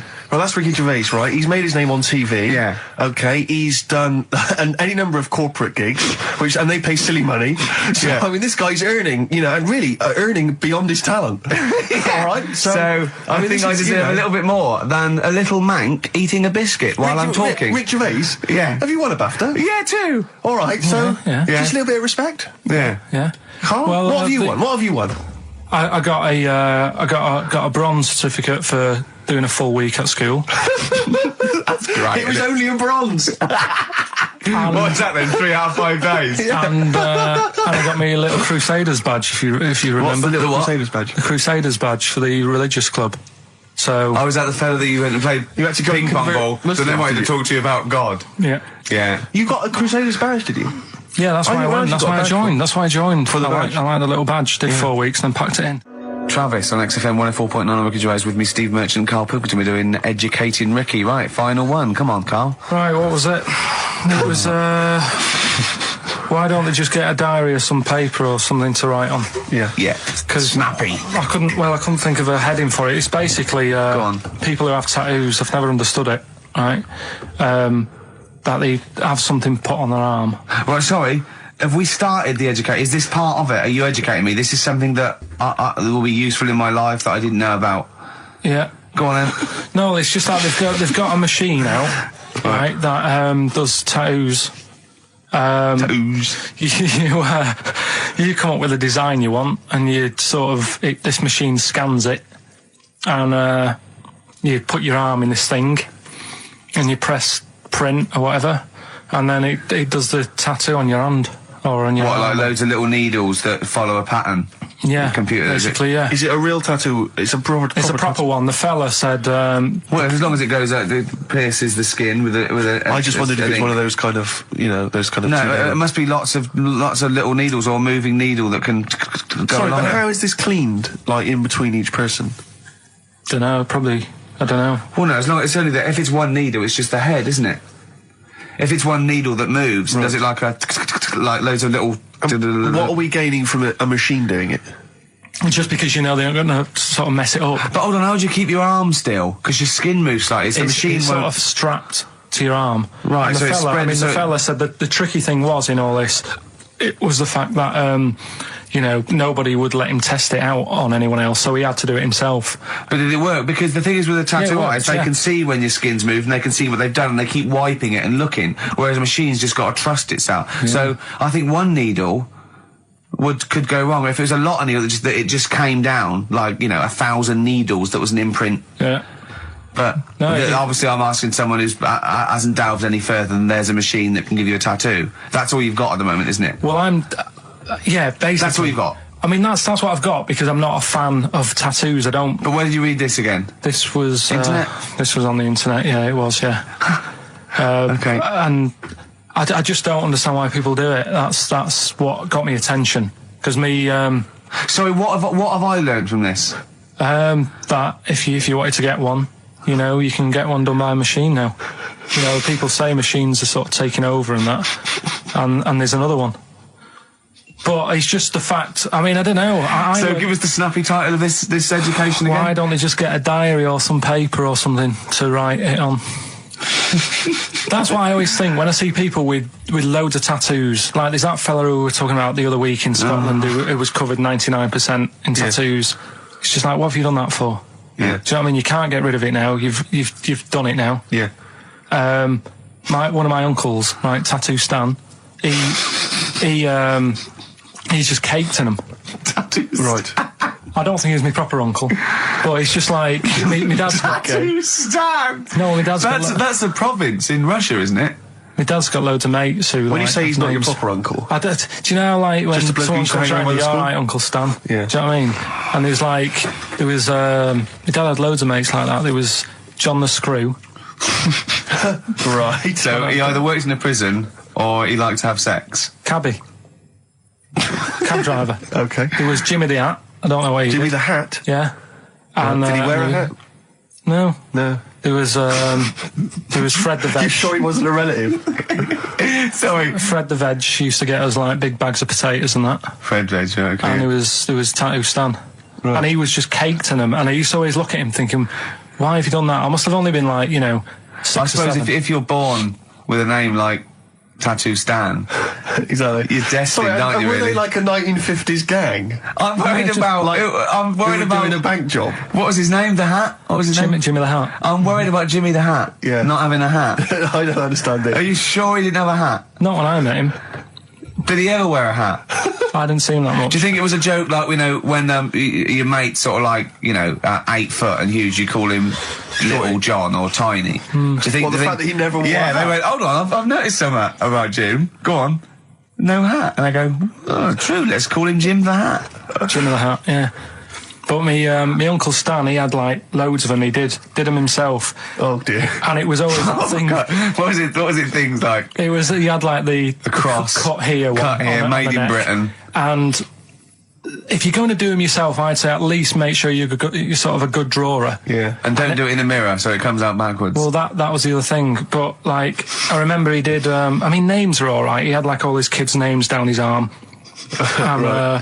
What are they called? Yeah. Oh, God, it's Tattoo Stan Jr. Yeah. And Paul shits the bed. I'm trying to.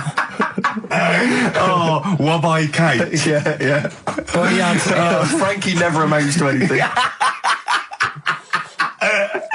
Oh, go on. so he had like. Can I just give you a little fact here? Someone's emailed in for you, Carl. They've sent an interesting fact for you. I think you're going to be interested in this. Don't read it on the email. Let me read it for you. I think you'll be excited. An interesting fact from Carl. That's from Toby. He says, Attila the Hun punished some fella who annoyed him by cutting off his arms and legs. You'll love this. And stitching his arms back where his legs should be. And vice versa.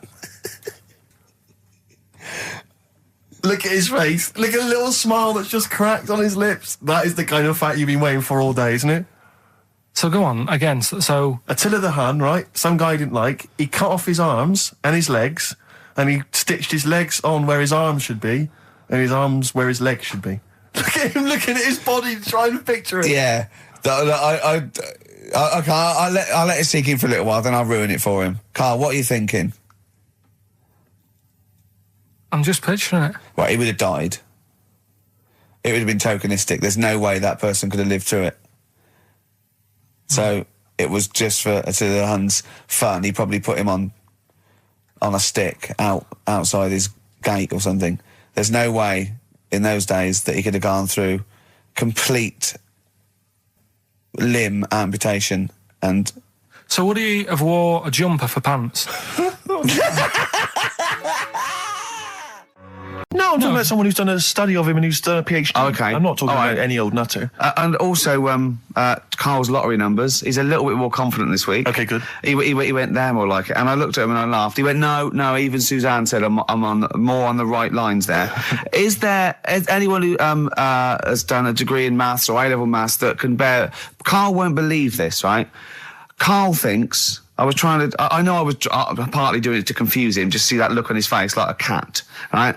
But there is the chances with a random numbers, for example, the lottery, of getting 1, 2, 3, 4, 5, 6 are no greater than any other single combination. Right. Now that's true. I don't mean you're more likely to get 1, 2, 3, 4, 5, 6 than any other combination put together, but than any other individual combination, they're all equal. It's counterintuitive, I know. I know you think that to get a run of 1 to 6 is less likely than anything else, but it's not.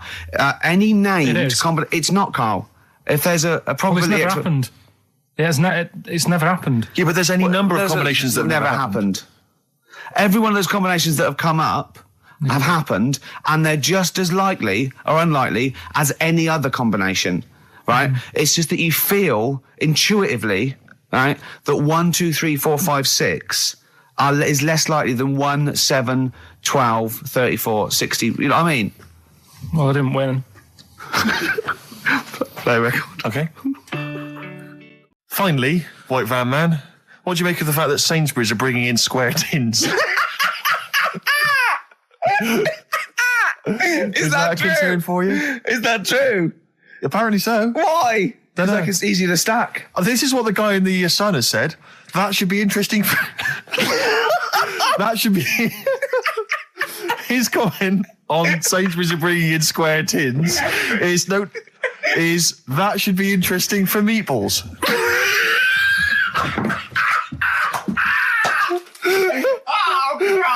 Ricky's just collapsed on the floor. Let's just play a song, Carl. I don't think even you can top that.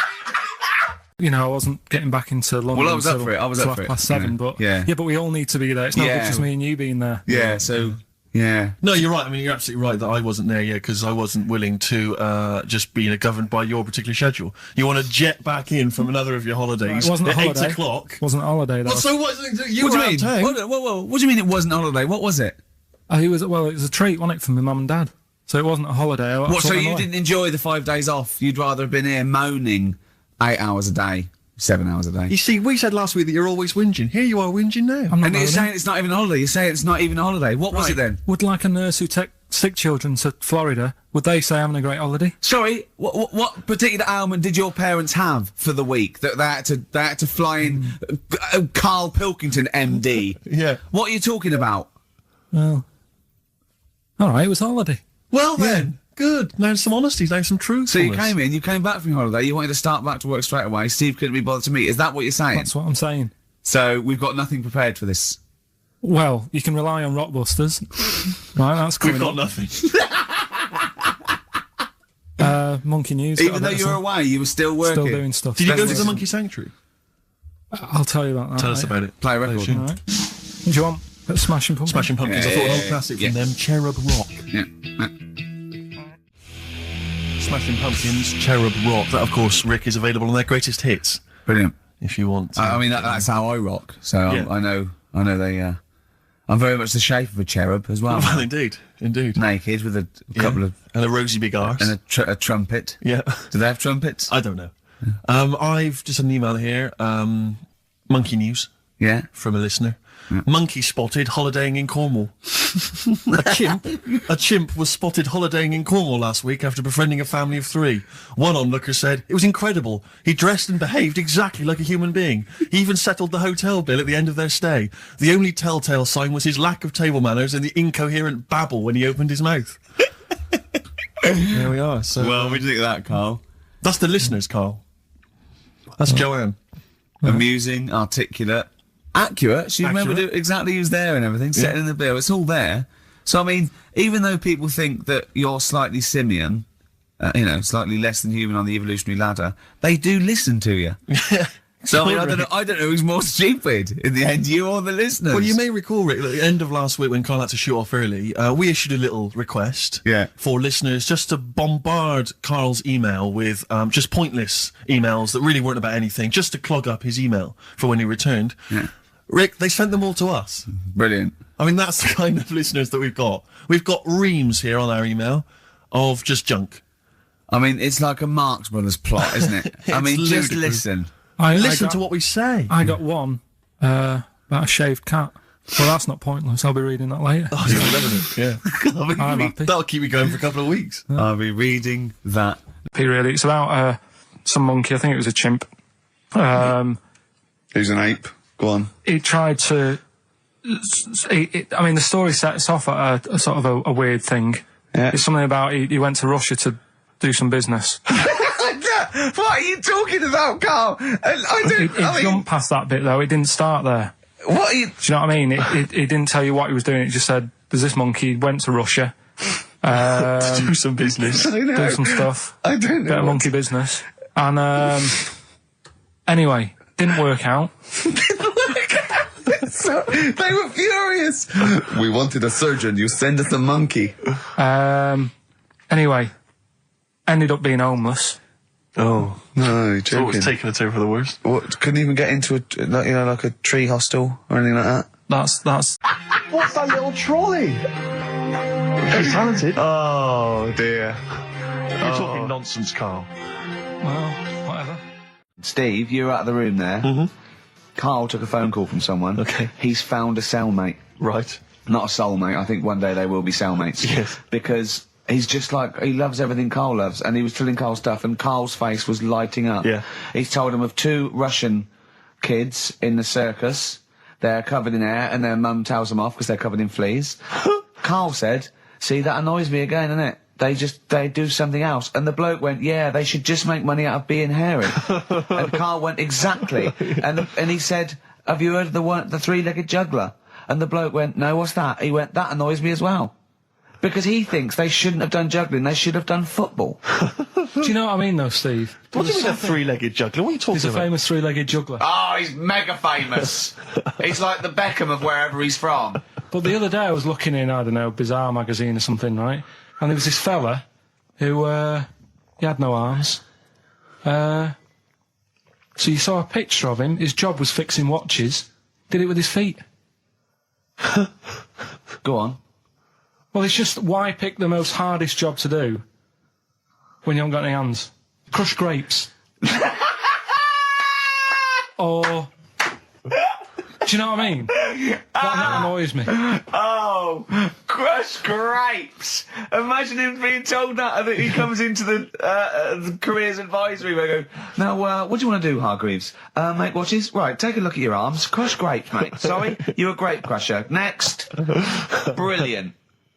Brilliant. I would love you to be a career advisory in some sort of clinic. It'd be brilliant. I like the fact that it annoys you. Here's a man, he's got no arms, he has learned to fix watches with his feet. Yeah. An incredible talent, incredible skill, he's utilising that brilliantly. That's annoying to you. You are angered by it. Right, I'm only being honest. Now, you be honest, right?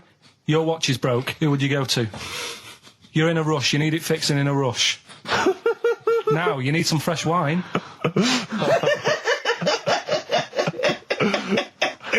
Be honest. Oh, you're amazing. But what's this thing that you've been talking about, this video? Freaks, right. It was a thing that was banned for like 50 years. I think it's been taken off again, but I don't know why, if it's just been deleted, right? It's a quest. If anyone out there has got a copy of Freaks on DVD or VHS, can Karl borrow it, please? I almost want to set up a camera to see him watching it. It's absolutely real. They used people in the circus of the time. I think it's the 20s or 30s of the Depression. And there's people, there's coneheads, there's a bearded lady, all genuine. There's a bloke they call the human slug who's got no arms and no legs, Karl. And he's just there, and he rolls a cigarette and lights it with his mouth. I think I've seen his brother, who isn't called the human slug, is called the pillow. Right. How does he make a living? He, Does anyone want to meet Karl for money? Do you know what I mean? Like that, the annoying thing was, right, there was a picture of him. I was going to put it on I think I've seen his brother. on our website, we put things up like this, right? If you go to ricky.gervais at xfm.co.uk / What? You put things like that on my website? It's nothing to do with me. I want people to know that website is not kept or looked at by me. So, what have you put on there? There's a fella on there who's known as the pillow. And he's, you see, I get a bit worried with things like this, because we're not sort of having a go or anything. It's just things that fascinate me. you. Yeah. And, yeah, it's a guy, it might be the same sort of thing. What's your one I called? bet you used to stare at people with goiters, didn't you, when you were little? In Tesco's. Well, just go to xfm.co.uk / Ricky, it is. What's the worst thing you've ever seen on, like, a human face? You know what it is, and I don't want to talk about it. I can't remember. Have you told me? Yeah. What is it? But It's not the elephant lady. Go that used to the, yeah. Is it the elephant lady? You talked about that, I know. Yeah, I don't want to talk about it again. Go to the website and see the human pillow. Why is he a human pillow? That's what annoyed me. I thought he was more of a draft excluder. Oh, that breaks all kinds of rules. Buzzcocks, harmony in the head. Now, things are flying here at XFM. People have called in. There is a video of Freaks on the way. Karl's going to see that within the week. That's exciting. That is exciting for me. Do you know what I mean? About our education of Karl. We started off trying to teach him about science and history, and now we just find that he likes pictures of hairy Chinese kids and Who women. doesn't? Who doesn't? No, true. You've got a theory about pictures of freaks, haven't you? You see, you always bring things up that I don't want to talk about, because I'm really worried that people, if you've just tuned in for the first time, it's the first time you hear it, and we're talking about hairy Chinese kids. Yeah. Talking about the human worm. Karl, listen. People don't think that you're taking the piss out of those people. They lump you in with them. Do you know what I mean? They think that you're a freak of nature. So you can say anything you want. Do you know what I mean? Because it's honest, it's from the heart, it's genuine. So don't worry about that. Yeah, but Suzanne was saying last night that I've got a heart of stone, or whatever it is. Why? Because I wasn't crying at Comic Relief. And all I always used to say to her, get out Elephant Man, let me watch that for 30 minutes, I'll be crying my heart out. Why? Why do you care about that but not... Because it's that is more real, isn't it, right? Think of John Merrick. Sorry. What, the film starring John Hurt is more real than footage of starving people in Africa? No, but what I'm saying is, think about... See, this is why I didn't want to bring it up, because people are going to just say... Well, you're allowed to cry at what you like. People can't have you for not crying at someone and crying at someone else. Imagine that, like, if you've seen the film, you know, his head's all, you know, messed up and that. Yeah. He's getting picked on all the time. Yeah. By It's Michael just- Elphick, I remember. Yeah. It's just really, really sad. Whereas, you know, we're trying to help But out you give him a bun people. and he forgets it. Do you know what I mean, though? He never forgets, Rick.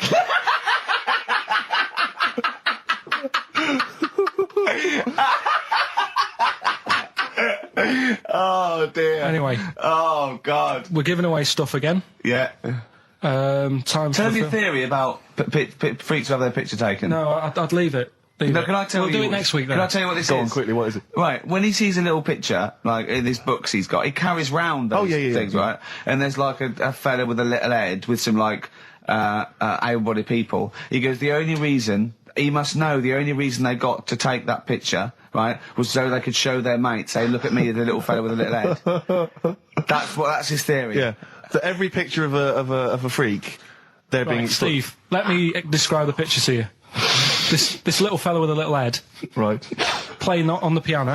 I've seen it. All his family stood around and mates and that. When have you ever seen a picture of someone playing the piano and everybody wants to be in on it? Doesn't happen. Maybe it was one of those kind of Christmas cards they sent out to everyone. It wasn't. You could see one of them was like in a rush to go away. He was probably planned to go out, and he was like, "But they were taking a picture. It's I'll be in it then before I go out." And it was all. He's out of order. Yeah. If you say, do you know the one? I do know the one you mean. Yeah. What about the one in the when you went down to Cornwall in that little We'll pub? talk about that next week. What you want to get on, do you? Yeah. Right. Right now, we got people to send in a little thing for you last week, didn't we? The film Freaks. You got a few sent in. You watched it, did you? Yeah. Now, I should just point out that the film Freaks, for those that don't know, was a movie that was released, I think, it was originally made in about 1932, something like that, and then it was delayed. It was banned for many years, because it did, in actual fact, feature, for want of a better phrase, real-life freaks. Yeah. Bearded ladies being one of the more kind of familiar ones. There's a guy without arms and legs. There's all sorts. And it was actually it's quite a tender film, isn't it? And actually portrays them as a kind of dysfunctional family. It's not exploitative in that sense. But what did you make of it, Carl? Well, you were watching it for the freaks, weren't you? Yeah. I mean, I wish it does take a while to get onto it. What do you mean? Well, straight away I was disappointed, right? Because at the start, like, you put it in, it's like, oh, brilliant. Here we go, you know. I said to Suzanne, we'll watch this, we'll have a good night. Yeah. Have a romantic night. Yeah, that's it, her birthday. You've got your gloves, now we're going to watch some freaks. So, put it on, and it starts off, and it's like, you know, the following film, you think, oh, it's like following films rated 15, which means, you know, might contain scenes of violence, bad language, and sex. Yeah. Mention nothing about pinheads. Right. So I thought they missed the trick. Called up Ricky. I said, right, you know, are you about? Have a chat and that. So he said, oh, I'll just come round. It's a nice day. Have a drink and what have you. So I got round there about 6:30, right? Go up to his door, knock on his door, right? He stood there with his tackle out. Oh. Yeah, what did you make of that? What was wrong with that? What do you mean, what's wrong with that? Why were you looking at it? Why were you looking at it? I tried not to look at it. But again, you're always sort of attracted to it, aren't you? Kind of like... I've never been attracted to another man's tackle. I don't know what you mean. You can't help but have a little sly look. And especially when it's there. When you ring the bell, and I mean the one on the door, right? And that's hanging out. And does he dress to the left or the right? It was to the left, wasn't it? Yeah, it was left, yeah. Just popped it out of my shorts for him. Just popped him out of the shorts. Should have seen the state of him. Shorts on, no top, cigar. Looked like someone out of The Sopranos. It was a mess. Yeah. And then, we sat on the balcony drinking wine, didn't we? Did you pop it back in, or was it? Yeah, I popped it straight back in. I got the laugh. Sure. I got the laugh I wanted. Yeah. He walked in, he went, it's not that hot. Straight away, it's not that hot. Oh, brilliant. Then, was that knob news, or is there more? no, it's got more knob news. That's just a taster. Just a taster. Listen, let's play some adverts. Let's play some great music, and maybe we should have some early knob news. Early knob news coming up. XFM. Yeah. You know, you just mentioned there about sort of no knickers and that. Is this going to be your Auntie Nora? No. Right.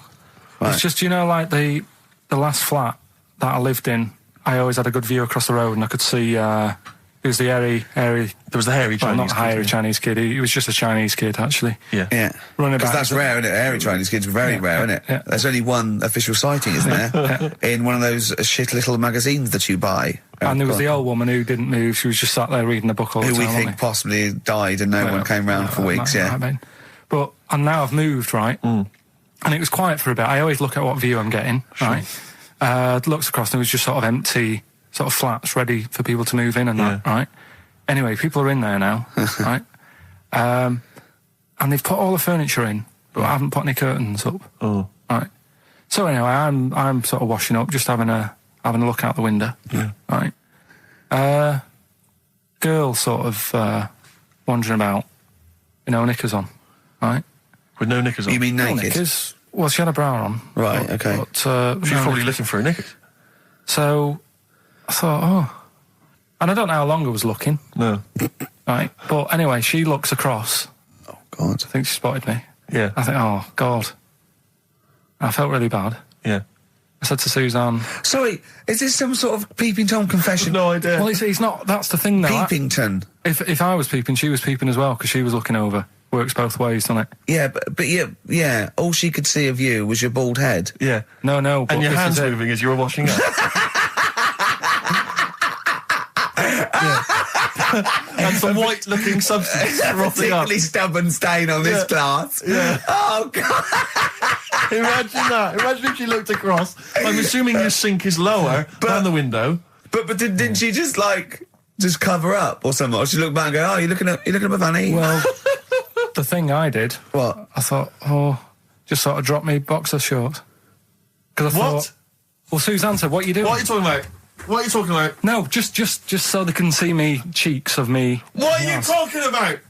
No, because I thought, if she thinks I'm walking about in the nude as well, then we've both got something out of it. Carl! This sounds like a bad excuse in court. I know. So sorry, you were looking at a woman dancing around naked, right? So the only thing you could do was immediately drop your boxer shorts. So she looked across, saw you fully clothed, saw you took your No, boxers she off. wouldn't have done, because it's sort of just the top half and the sink's at a side angle, so I was sort of looking out. So This she is wouldn't have genius. so she wouldn't have seen your trousers then anyway. No, she did. I moved in front of the window more. So you then made them.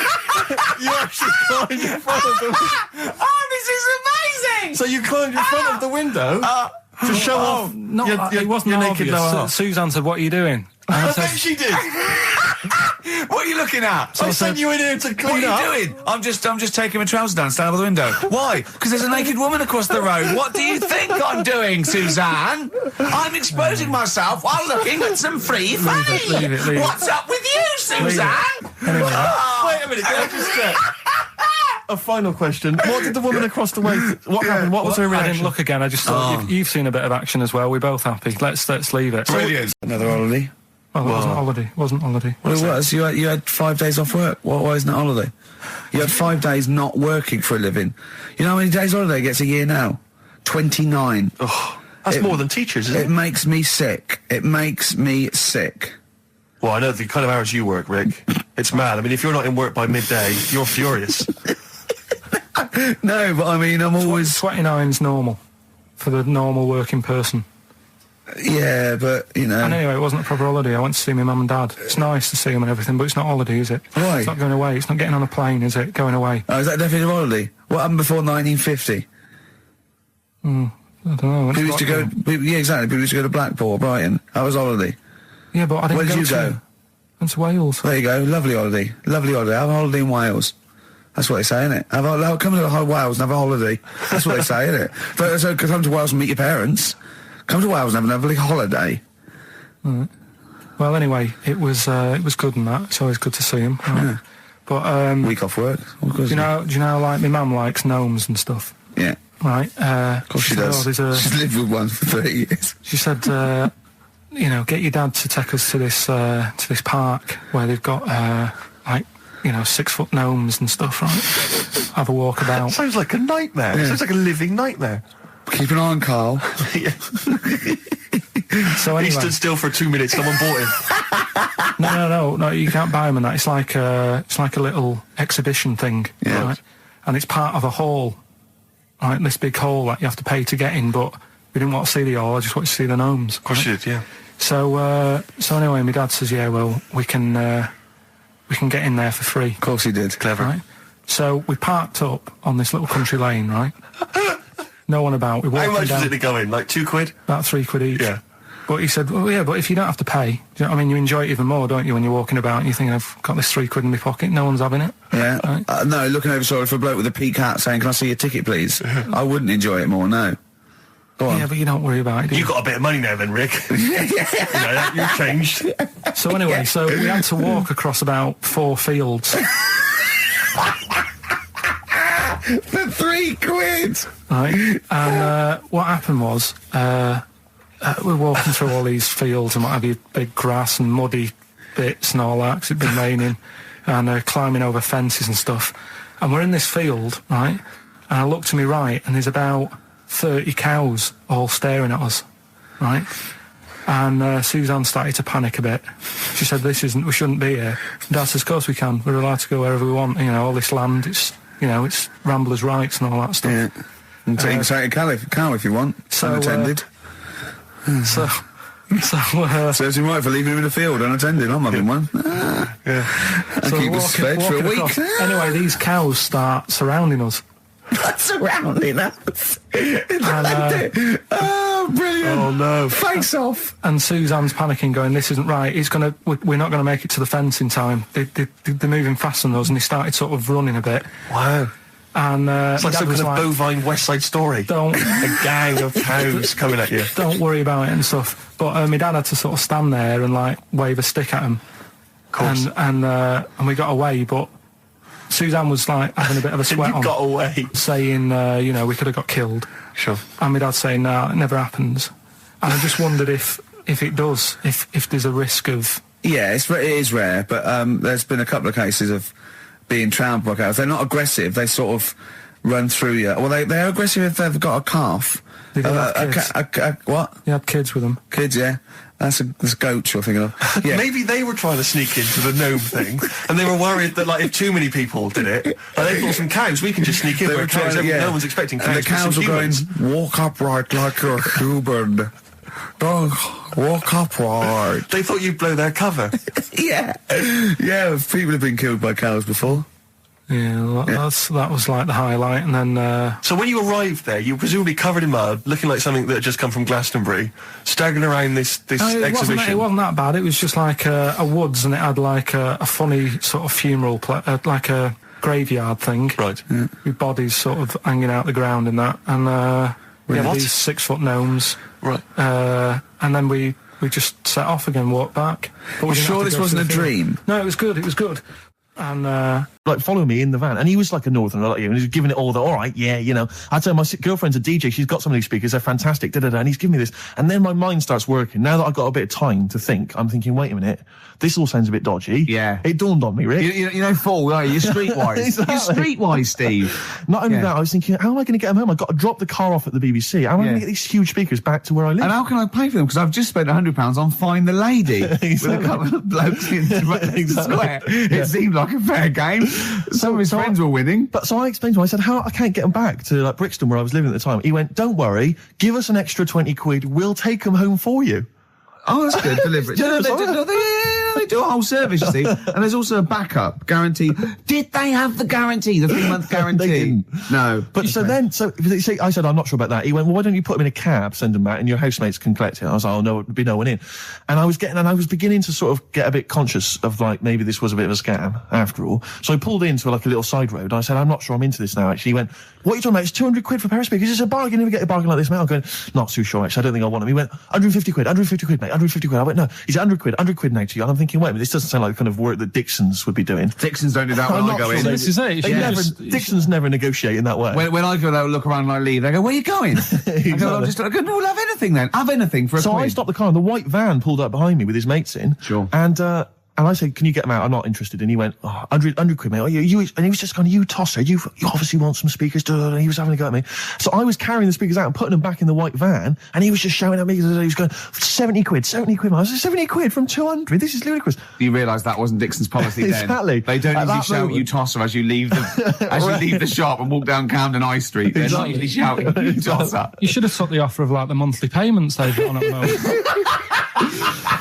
So eventually I put them in there, and I sort of knocked the deal on the head, and I got back in my car, and they were in theirs, and I just looked in the rearview mirror, and they were punching the dashboard, like with aggression and venom, like we let that deal slip through our fingers. And I've never been so terrified in my life. I just sat there, and I was just thinking, oh my God, all I was thinking now is, what if I go back to the BBC, and they go, we've had a call from the police, the man at the garage, he saw you doing a dodgy deal. I love it. Yeah. Well, what you do is you put the hire car in a drain in your front garden, and then go in and out of the toilet, just pouring bleach down, or Ajax, and they never know. Have you told... Just doing some research, right? I'm sort of working my way through different creatures and insects and stuff that's on the planet. Yeah. Right? And finding out if we need them or not. Right? Yeah. Do you know much about snails? Well, sea snails. Well, yeah. Snails in general. Don't know much about snails, land snails. I know a bit about sea snails, like whelks, top shells, that sort of thing. Would you say they're important? What sort of sense do you mean by important? Say if we had to sort of get rid of some animals and insects and that because we're running out of room. Right. Do you know what I mean? Because I'll tell you what I know about some snails. I don't know if this applies to sea snails as well. I mean, I called you today because a lot of other places are shut. Yeah. Right? So, I know they like to eat stamps, apparently. The glue on stamps. They love it, right? Right. Apparently a lot of letters and stuff aren't getting to where they're meant to be getting because snails are crawling into letterboxes and eating the stamps. That obviously doesn't apply to the sea ones, but that's a problem they're causing. All right. Were you aware of that? No, I didn't know that. But you're glad you answered the phone today?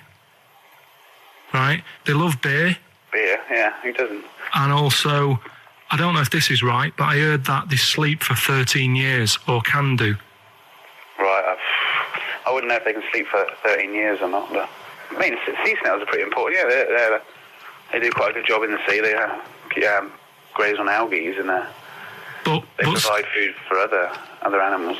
I mean, you can say that about any fish, you know, or any animal. Why do they exist? Would you be upset if, you know, someone said we're getting rid of them? Oh yeah. You would be. They're an animal, you know. I wouldn't. Forget being like favouritism and all that I get for them, right? There'll be other things knocking around you can sort of spend your time looking after. You'll still have a job. Don't be worrying about that. Because I'm not going to get rid of all the fish. Jellyfish need looking after, so you're safe. Yeah. But do we need them? Come on, there's loads of people saying, come on, we've got to move on through the animals, and you're holding them up saying, well, I want to keep them. Well, who's saying we need to... That just sounds a bit crazy to me. Just imagine. Do you know what I mean? And they would come to you because you work in an aquarium, so they'd be asking for your advice. Right. And you're slowing it down. Well, they asked my advice and I'm giving it to them, so, you know, that's what I think anyway. Yeah, but snails, you know, I mean, like I say, they drink beer and that, you know. What did they do apart from some food for a whelk?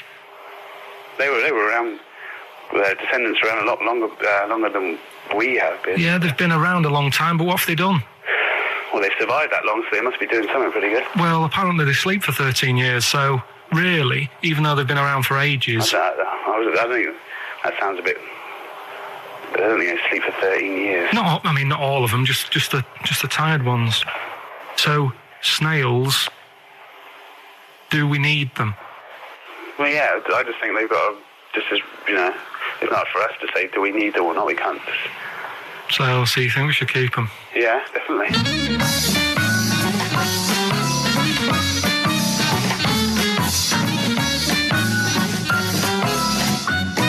This will scare you. Now, Carl, you will be a little bit unnerved about this. Have you seen the film Jurassic Park? Yeah. You know what happened there? Well, according to the Sun here, it says scientists are planning to clone mammoths for a theme park. Look at his face. Look at that. He looks like a dog caught in the headlights of a car. He's terrified. I love Carl. He sprung to attention Carl. there. Is that the best news you could have? Man moths.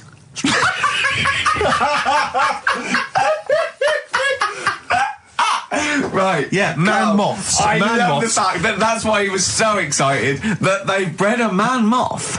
What is this? Yeah, it's a human being that hides in your wardrobe and eats an entire jacket in a day. Yeah. What do you mean, man moths? Mammoths. Mammoth, the big hairy cow from the Ice Age. I mean, elephant. You're not so excited about that, then? You can take or leave bringing back mammoths to life, but a man moth... A man moth is a different matter. Oh. If we'd have never brought that up, he'd have gone and told someone now, you know, they've bred an half man, half moth. This is how things start. This is what we mean when you hear these ghost stories. Are you slightly deaf? Is that it? When you hear these stories, you're slightly deaf, and his head was in the basket, and he went, count how many times I blink. Is it... Carl, is English your first language? Are you actually foreign? Is that the thing? Yeah. Should we speak when we say slower? foreign, we mean not of this planet. Yeah. Should we speak slower? Would that be a help to you? No, go on. Next What do you one. make of Do that? you think that's good? The Would you think idea that's of good to bring back mammoths? prehistoric animals. These giant elephants. They're slow, aren't they? It's not as if they're going to like get out and run fast and they can't capture them. They'd probably be a like fence, to be elephants, honest, aren't Carl. They'd probably be a fence. they? No, but you're asking it as if like, oh, it could all go wrong, but it couldn't, could it? Well, Really? but the point was about Jurassic Park is they thought it wouldn't go wrong. They thought they had it all under Yeah, but control. that was Have you learned dinosaurs. nothing from Jurassic Park, Carl? Dinosaurs would say, oh, think about it before you do it. But with a airy elephant, it's not going to... Not a concern for you. Would you go along to see him? Would you be interested in that? If it was in the area. He's great, isn't he? I'd love a queue, Nothing right? impresses No, him. but what I'd like to do is Carl sitting like Yoda in a little cave, and I'd just like to see people like Tony Blair and, you know, Stephen Hawking in a queue, and they go and say, Carl, got a bit of a problem. And thinking of cloning a man and a moth. Problem? Not an issue. No, if I'm in the area, I might cruise around and have a look at it. Otherwise, just don't send it near my clothes. Oh, that's fantastic. Taking some ass today because I'm going to be shamelessly self-indulgent, and we've only got 2 shows to go, so I'm playing some of the most beauteous tunes in the world. And I was just telling Carl, lined up a Simon and Garfunkel track, Only Living Boy in New York. He went, why is he the only living boy in New York? I went, what? He went, what does that mean then? I went, I don't know. He went, well, what's it about? I said, I don't care. I said, it's a lovely song. He goes, no, well, what's it? I said, I don't go into that. I said, he went, I like a story. I said, like what? I said, killing a Georgie, no trickery. Killing of Georgie. I think we should play that at the last. It's good. I heard it the other day on Radio 2. It was cracking. It sounds like, well. It's really good. Tell them what it's about again. It's about little girl, gay fella. A little what? A little gay fella? Yeah. Right. Who, I mean, I haven't heard it for a bit, so it's all off memory, this. But, gay bloke, is he from Scotland? I have no idea. But he's from somewhere where gays aren't liked. Okay. Right? No. No, he is. Georgie Boy was Gargace, nothing more than the kindest guy I ever knew, right? Now, all he did was, right, his father said, how can my son not be straight? Kicked him out, right? Goes to America. Yeah, but you can handle all that. You can handle your dad not getting on with you if other people around you are into the same scene. Yeah. But he was like, he was left on his own, he didn't know what to do. Yeah. He was getting stressed out. Yeah. So he goes... And this was before, I mean, this is, when did this record come out? Must have been 77, 77, yeah, something like that. Right. And he's... During punk. Right. Oh, I see, yeah. So, you know, the village people had come along and made gay cool. Yeah. That had already happened, but it wasn't respected. But he was watching the telly or something, and he saw that New York had loads of them over there, and they're all having a good time. Sure. No, sorry. At no point in the song does Rod Stewart say little gay Georgie was watching telly and saw loads of gays in New York. At no point in that song. No, but this is what I like about that song. You sort of picture what's going on. You make it up. Yeah. Okay, so the little gay fella was watching telly, and there was presumably the and now from New York, the gay show.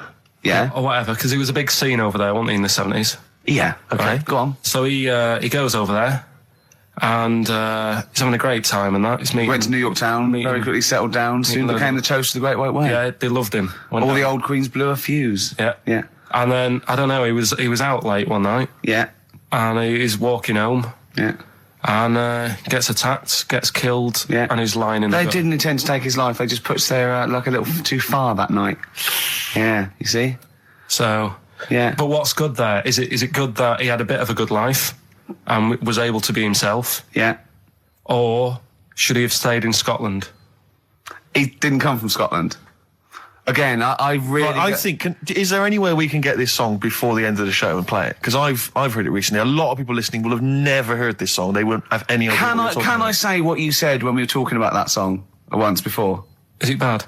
It might be. Because we were talking about, you know, Georgie Boy, and he, you know, got it. I don't know. What? It's when you said... Well, no, it's a fact. I don't think if... Well, he said, so it's looking at Georgie, he gets out, dies, right? He goes, well, they do go out late. I know... What, gay people I go know out a few late? gay people, and they start to party late on. That's what, in Soho, right? Girlfriend got in a cab, right? Suzanne was in a cab, and the cab driver was taking her to an early start, right? She works at the BBC. Yeah. Early start, 4 a.m. It was going down, it was mental in Soho at 4 a.m. Yeah. They were all still, like, starting the night out. How do you know they were gay? It's Soho, isn't it? Fair enough. Play a track. I'd love to be able to try and dig this out. Yeah, we will. This is Simon and Garfunkel, The Only Living Boy in New York. It's lovely. He's got his knob out. Yeah, but I don't think it counts as indecent exposure when they're grafting a knob on your arm, sticking that out the bed. Imagine if he's driving, he's just got it out the window. People driving by. Yeah. The fact that at the end of is that bloke giving me the finger? At the end of the man grows penis on his arm story, it says, a Moscow surgeon said the man will be able to have sex in a few months. He said, women will never suspect. Well, what kind of a doctor talks like that? Yeah. I'll tell you, it's his cock now, seriously. The birds will never know. He'll be able to go berserk. Yeah. They'll never realise we grew it on his arm. That is unbelievable. Will he have a little scar on his arm, do you think? Yeah, I don't get it. Like I say, 83936 if there's a doctor out there. Or indeed if you've ever grown... Or a tailor. Making you a shirt. What side do you wear your cock on, sir? It's my left arm. What's the bit of stones? Yeah, beautiful. Lay it on me. Wild Horses by the Rolling Stones on XFM 104.9. Well, I think the listening public would have enjoyed knob news there. Oh. So, I mean, there was a lot of knob news this week. I was surprised. You know, I would have thought it would be hard sometimes to get knob news together, but... I would have thought it would have been part of a bigger news programme, but, I mean, I don't think we'd dedicate a whole sort of, like John Craven's news round. Yeah. A whole 5 minutes to knob-related news. Yeah. There was other news, was there, in the week at all? Carl, it wasn't just all knob-related, you didn't just research. No, they're the ones that sort of stand out. And it's knob news time. We're all very excited. Now, last week's knob news was what, Carl? Do you remember it was a man... Who grew a knob on his arm? Sure. No, he didn't grow it there, did he? He put it there. Well, I know that, but, yeah. Just popped it on his arm. Yeah. A bit. Yeah. This week... Just a recap of the week's news. Right now it's the headlines. Well, we talked about it before. Do you know the little mouse that had an ear on its back? Yeah. Sure. Right. Well, you thought he had a bad time, right? Listen to this one. Mouse walking about with us sort of wearing a monkey's testicle. They're just having a laugh. This is what I mean about a lot of scientists. What are they doing? When's that going to come in handy? I don't know what you mean. Well, they were seeing if, you know, say if a fella loses one, right? Yeah. Hitler or whatever. And they go, well, don't worry about it. We can sort you out. I don't know what the monkey's going to do. I don't know if they keep passing them on or whatever.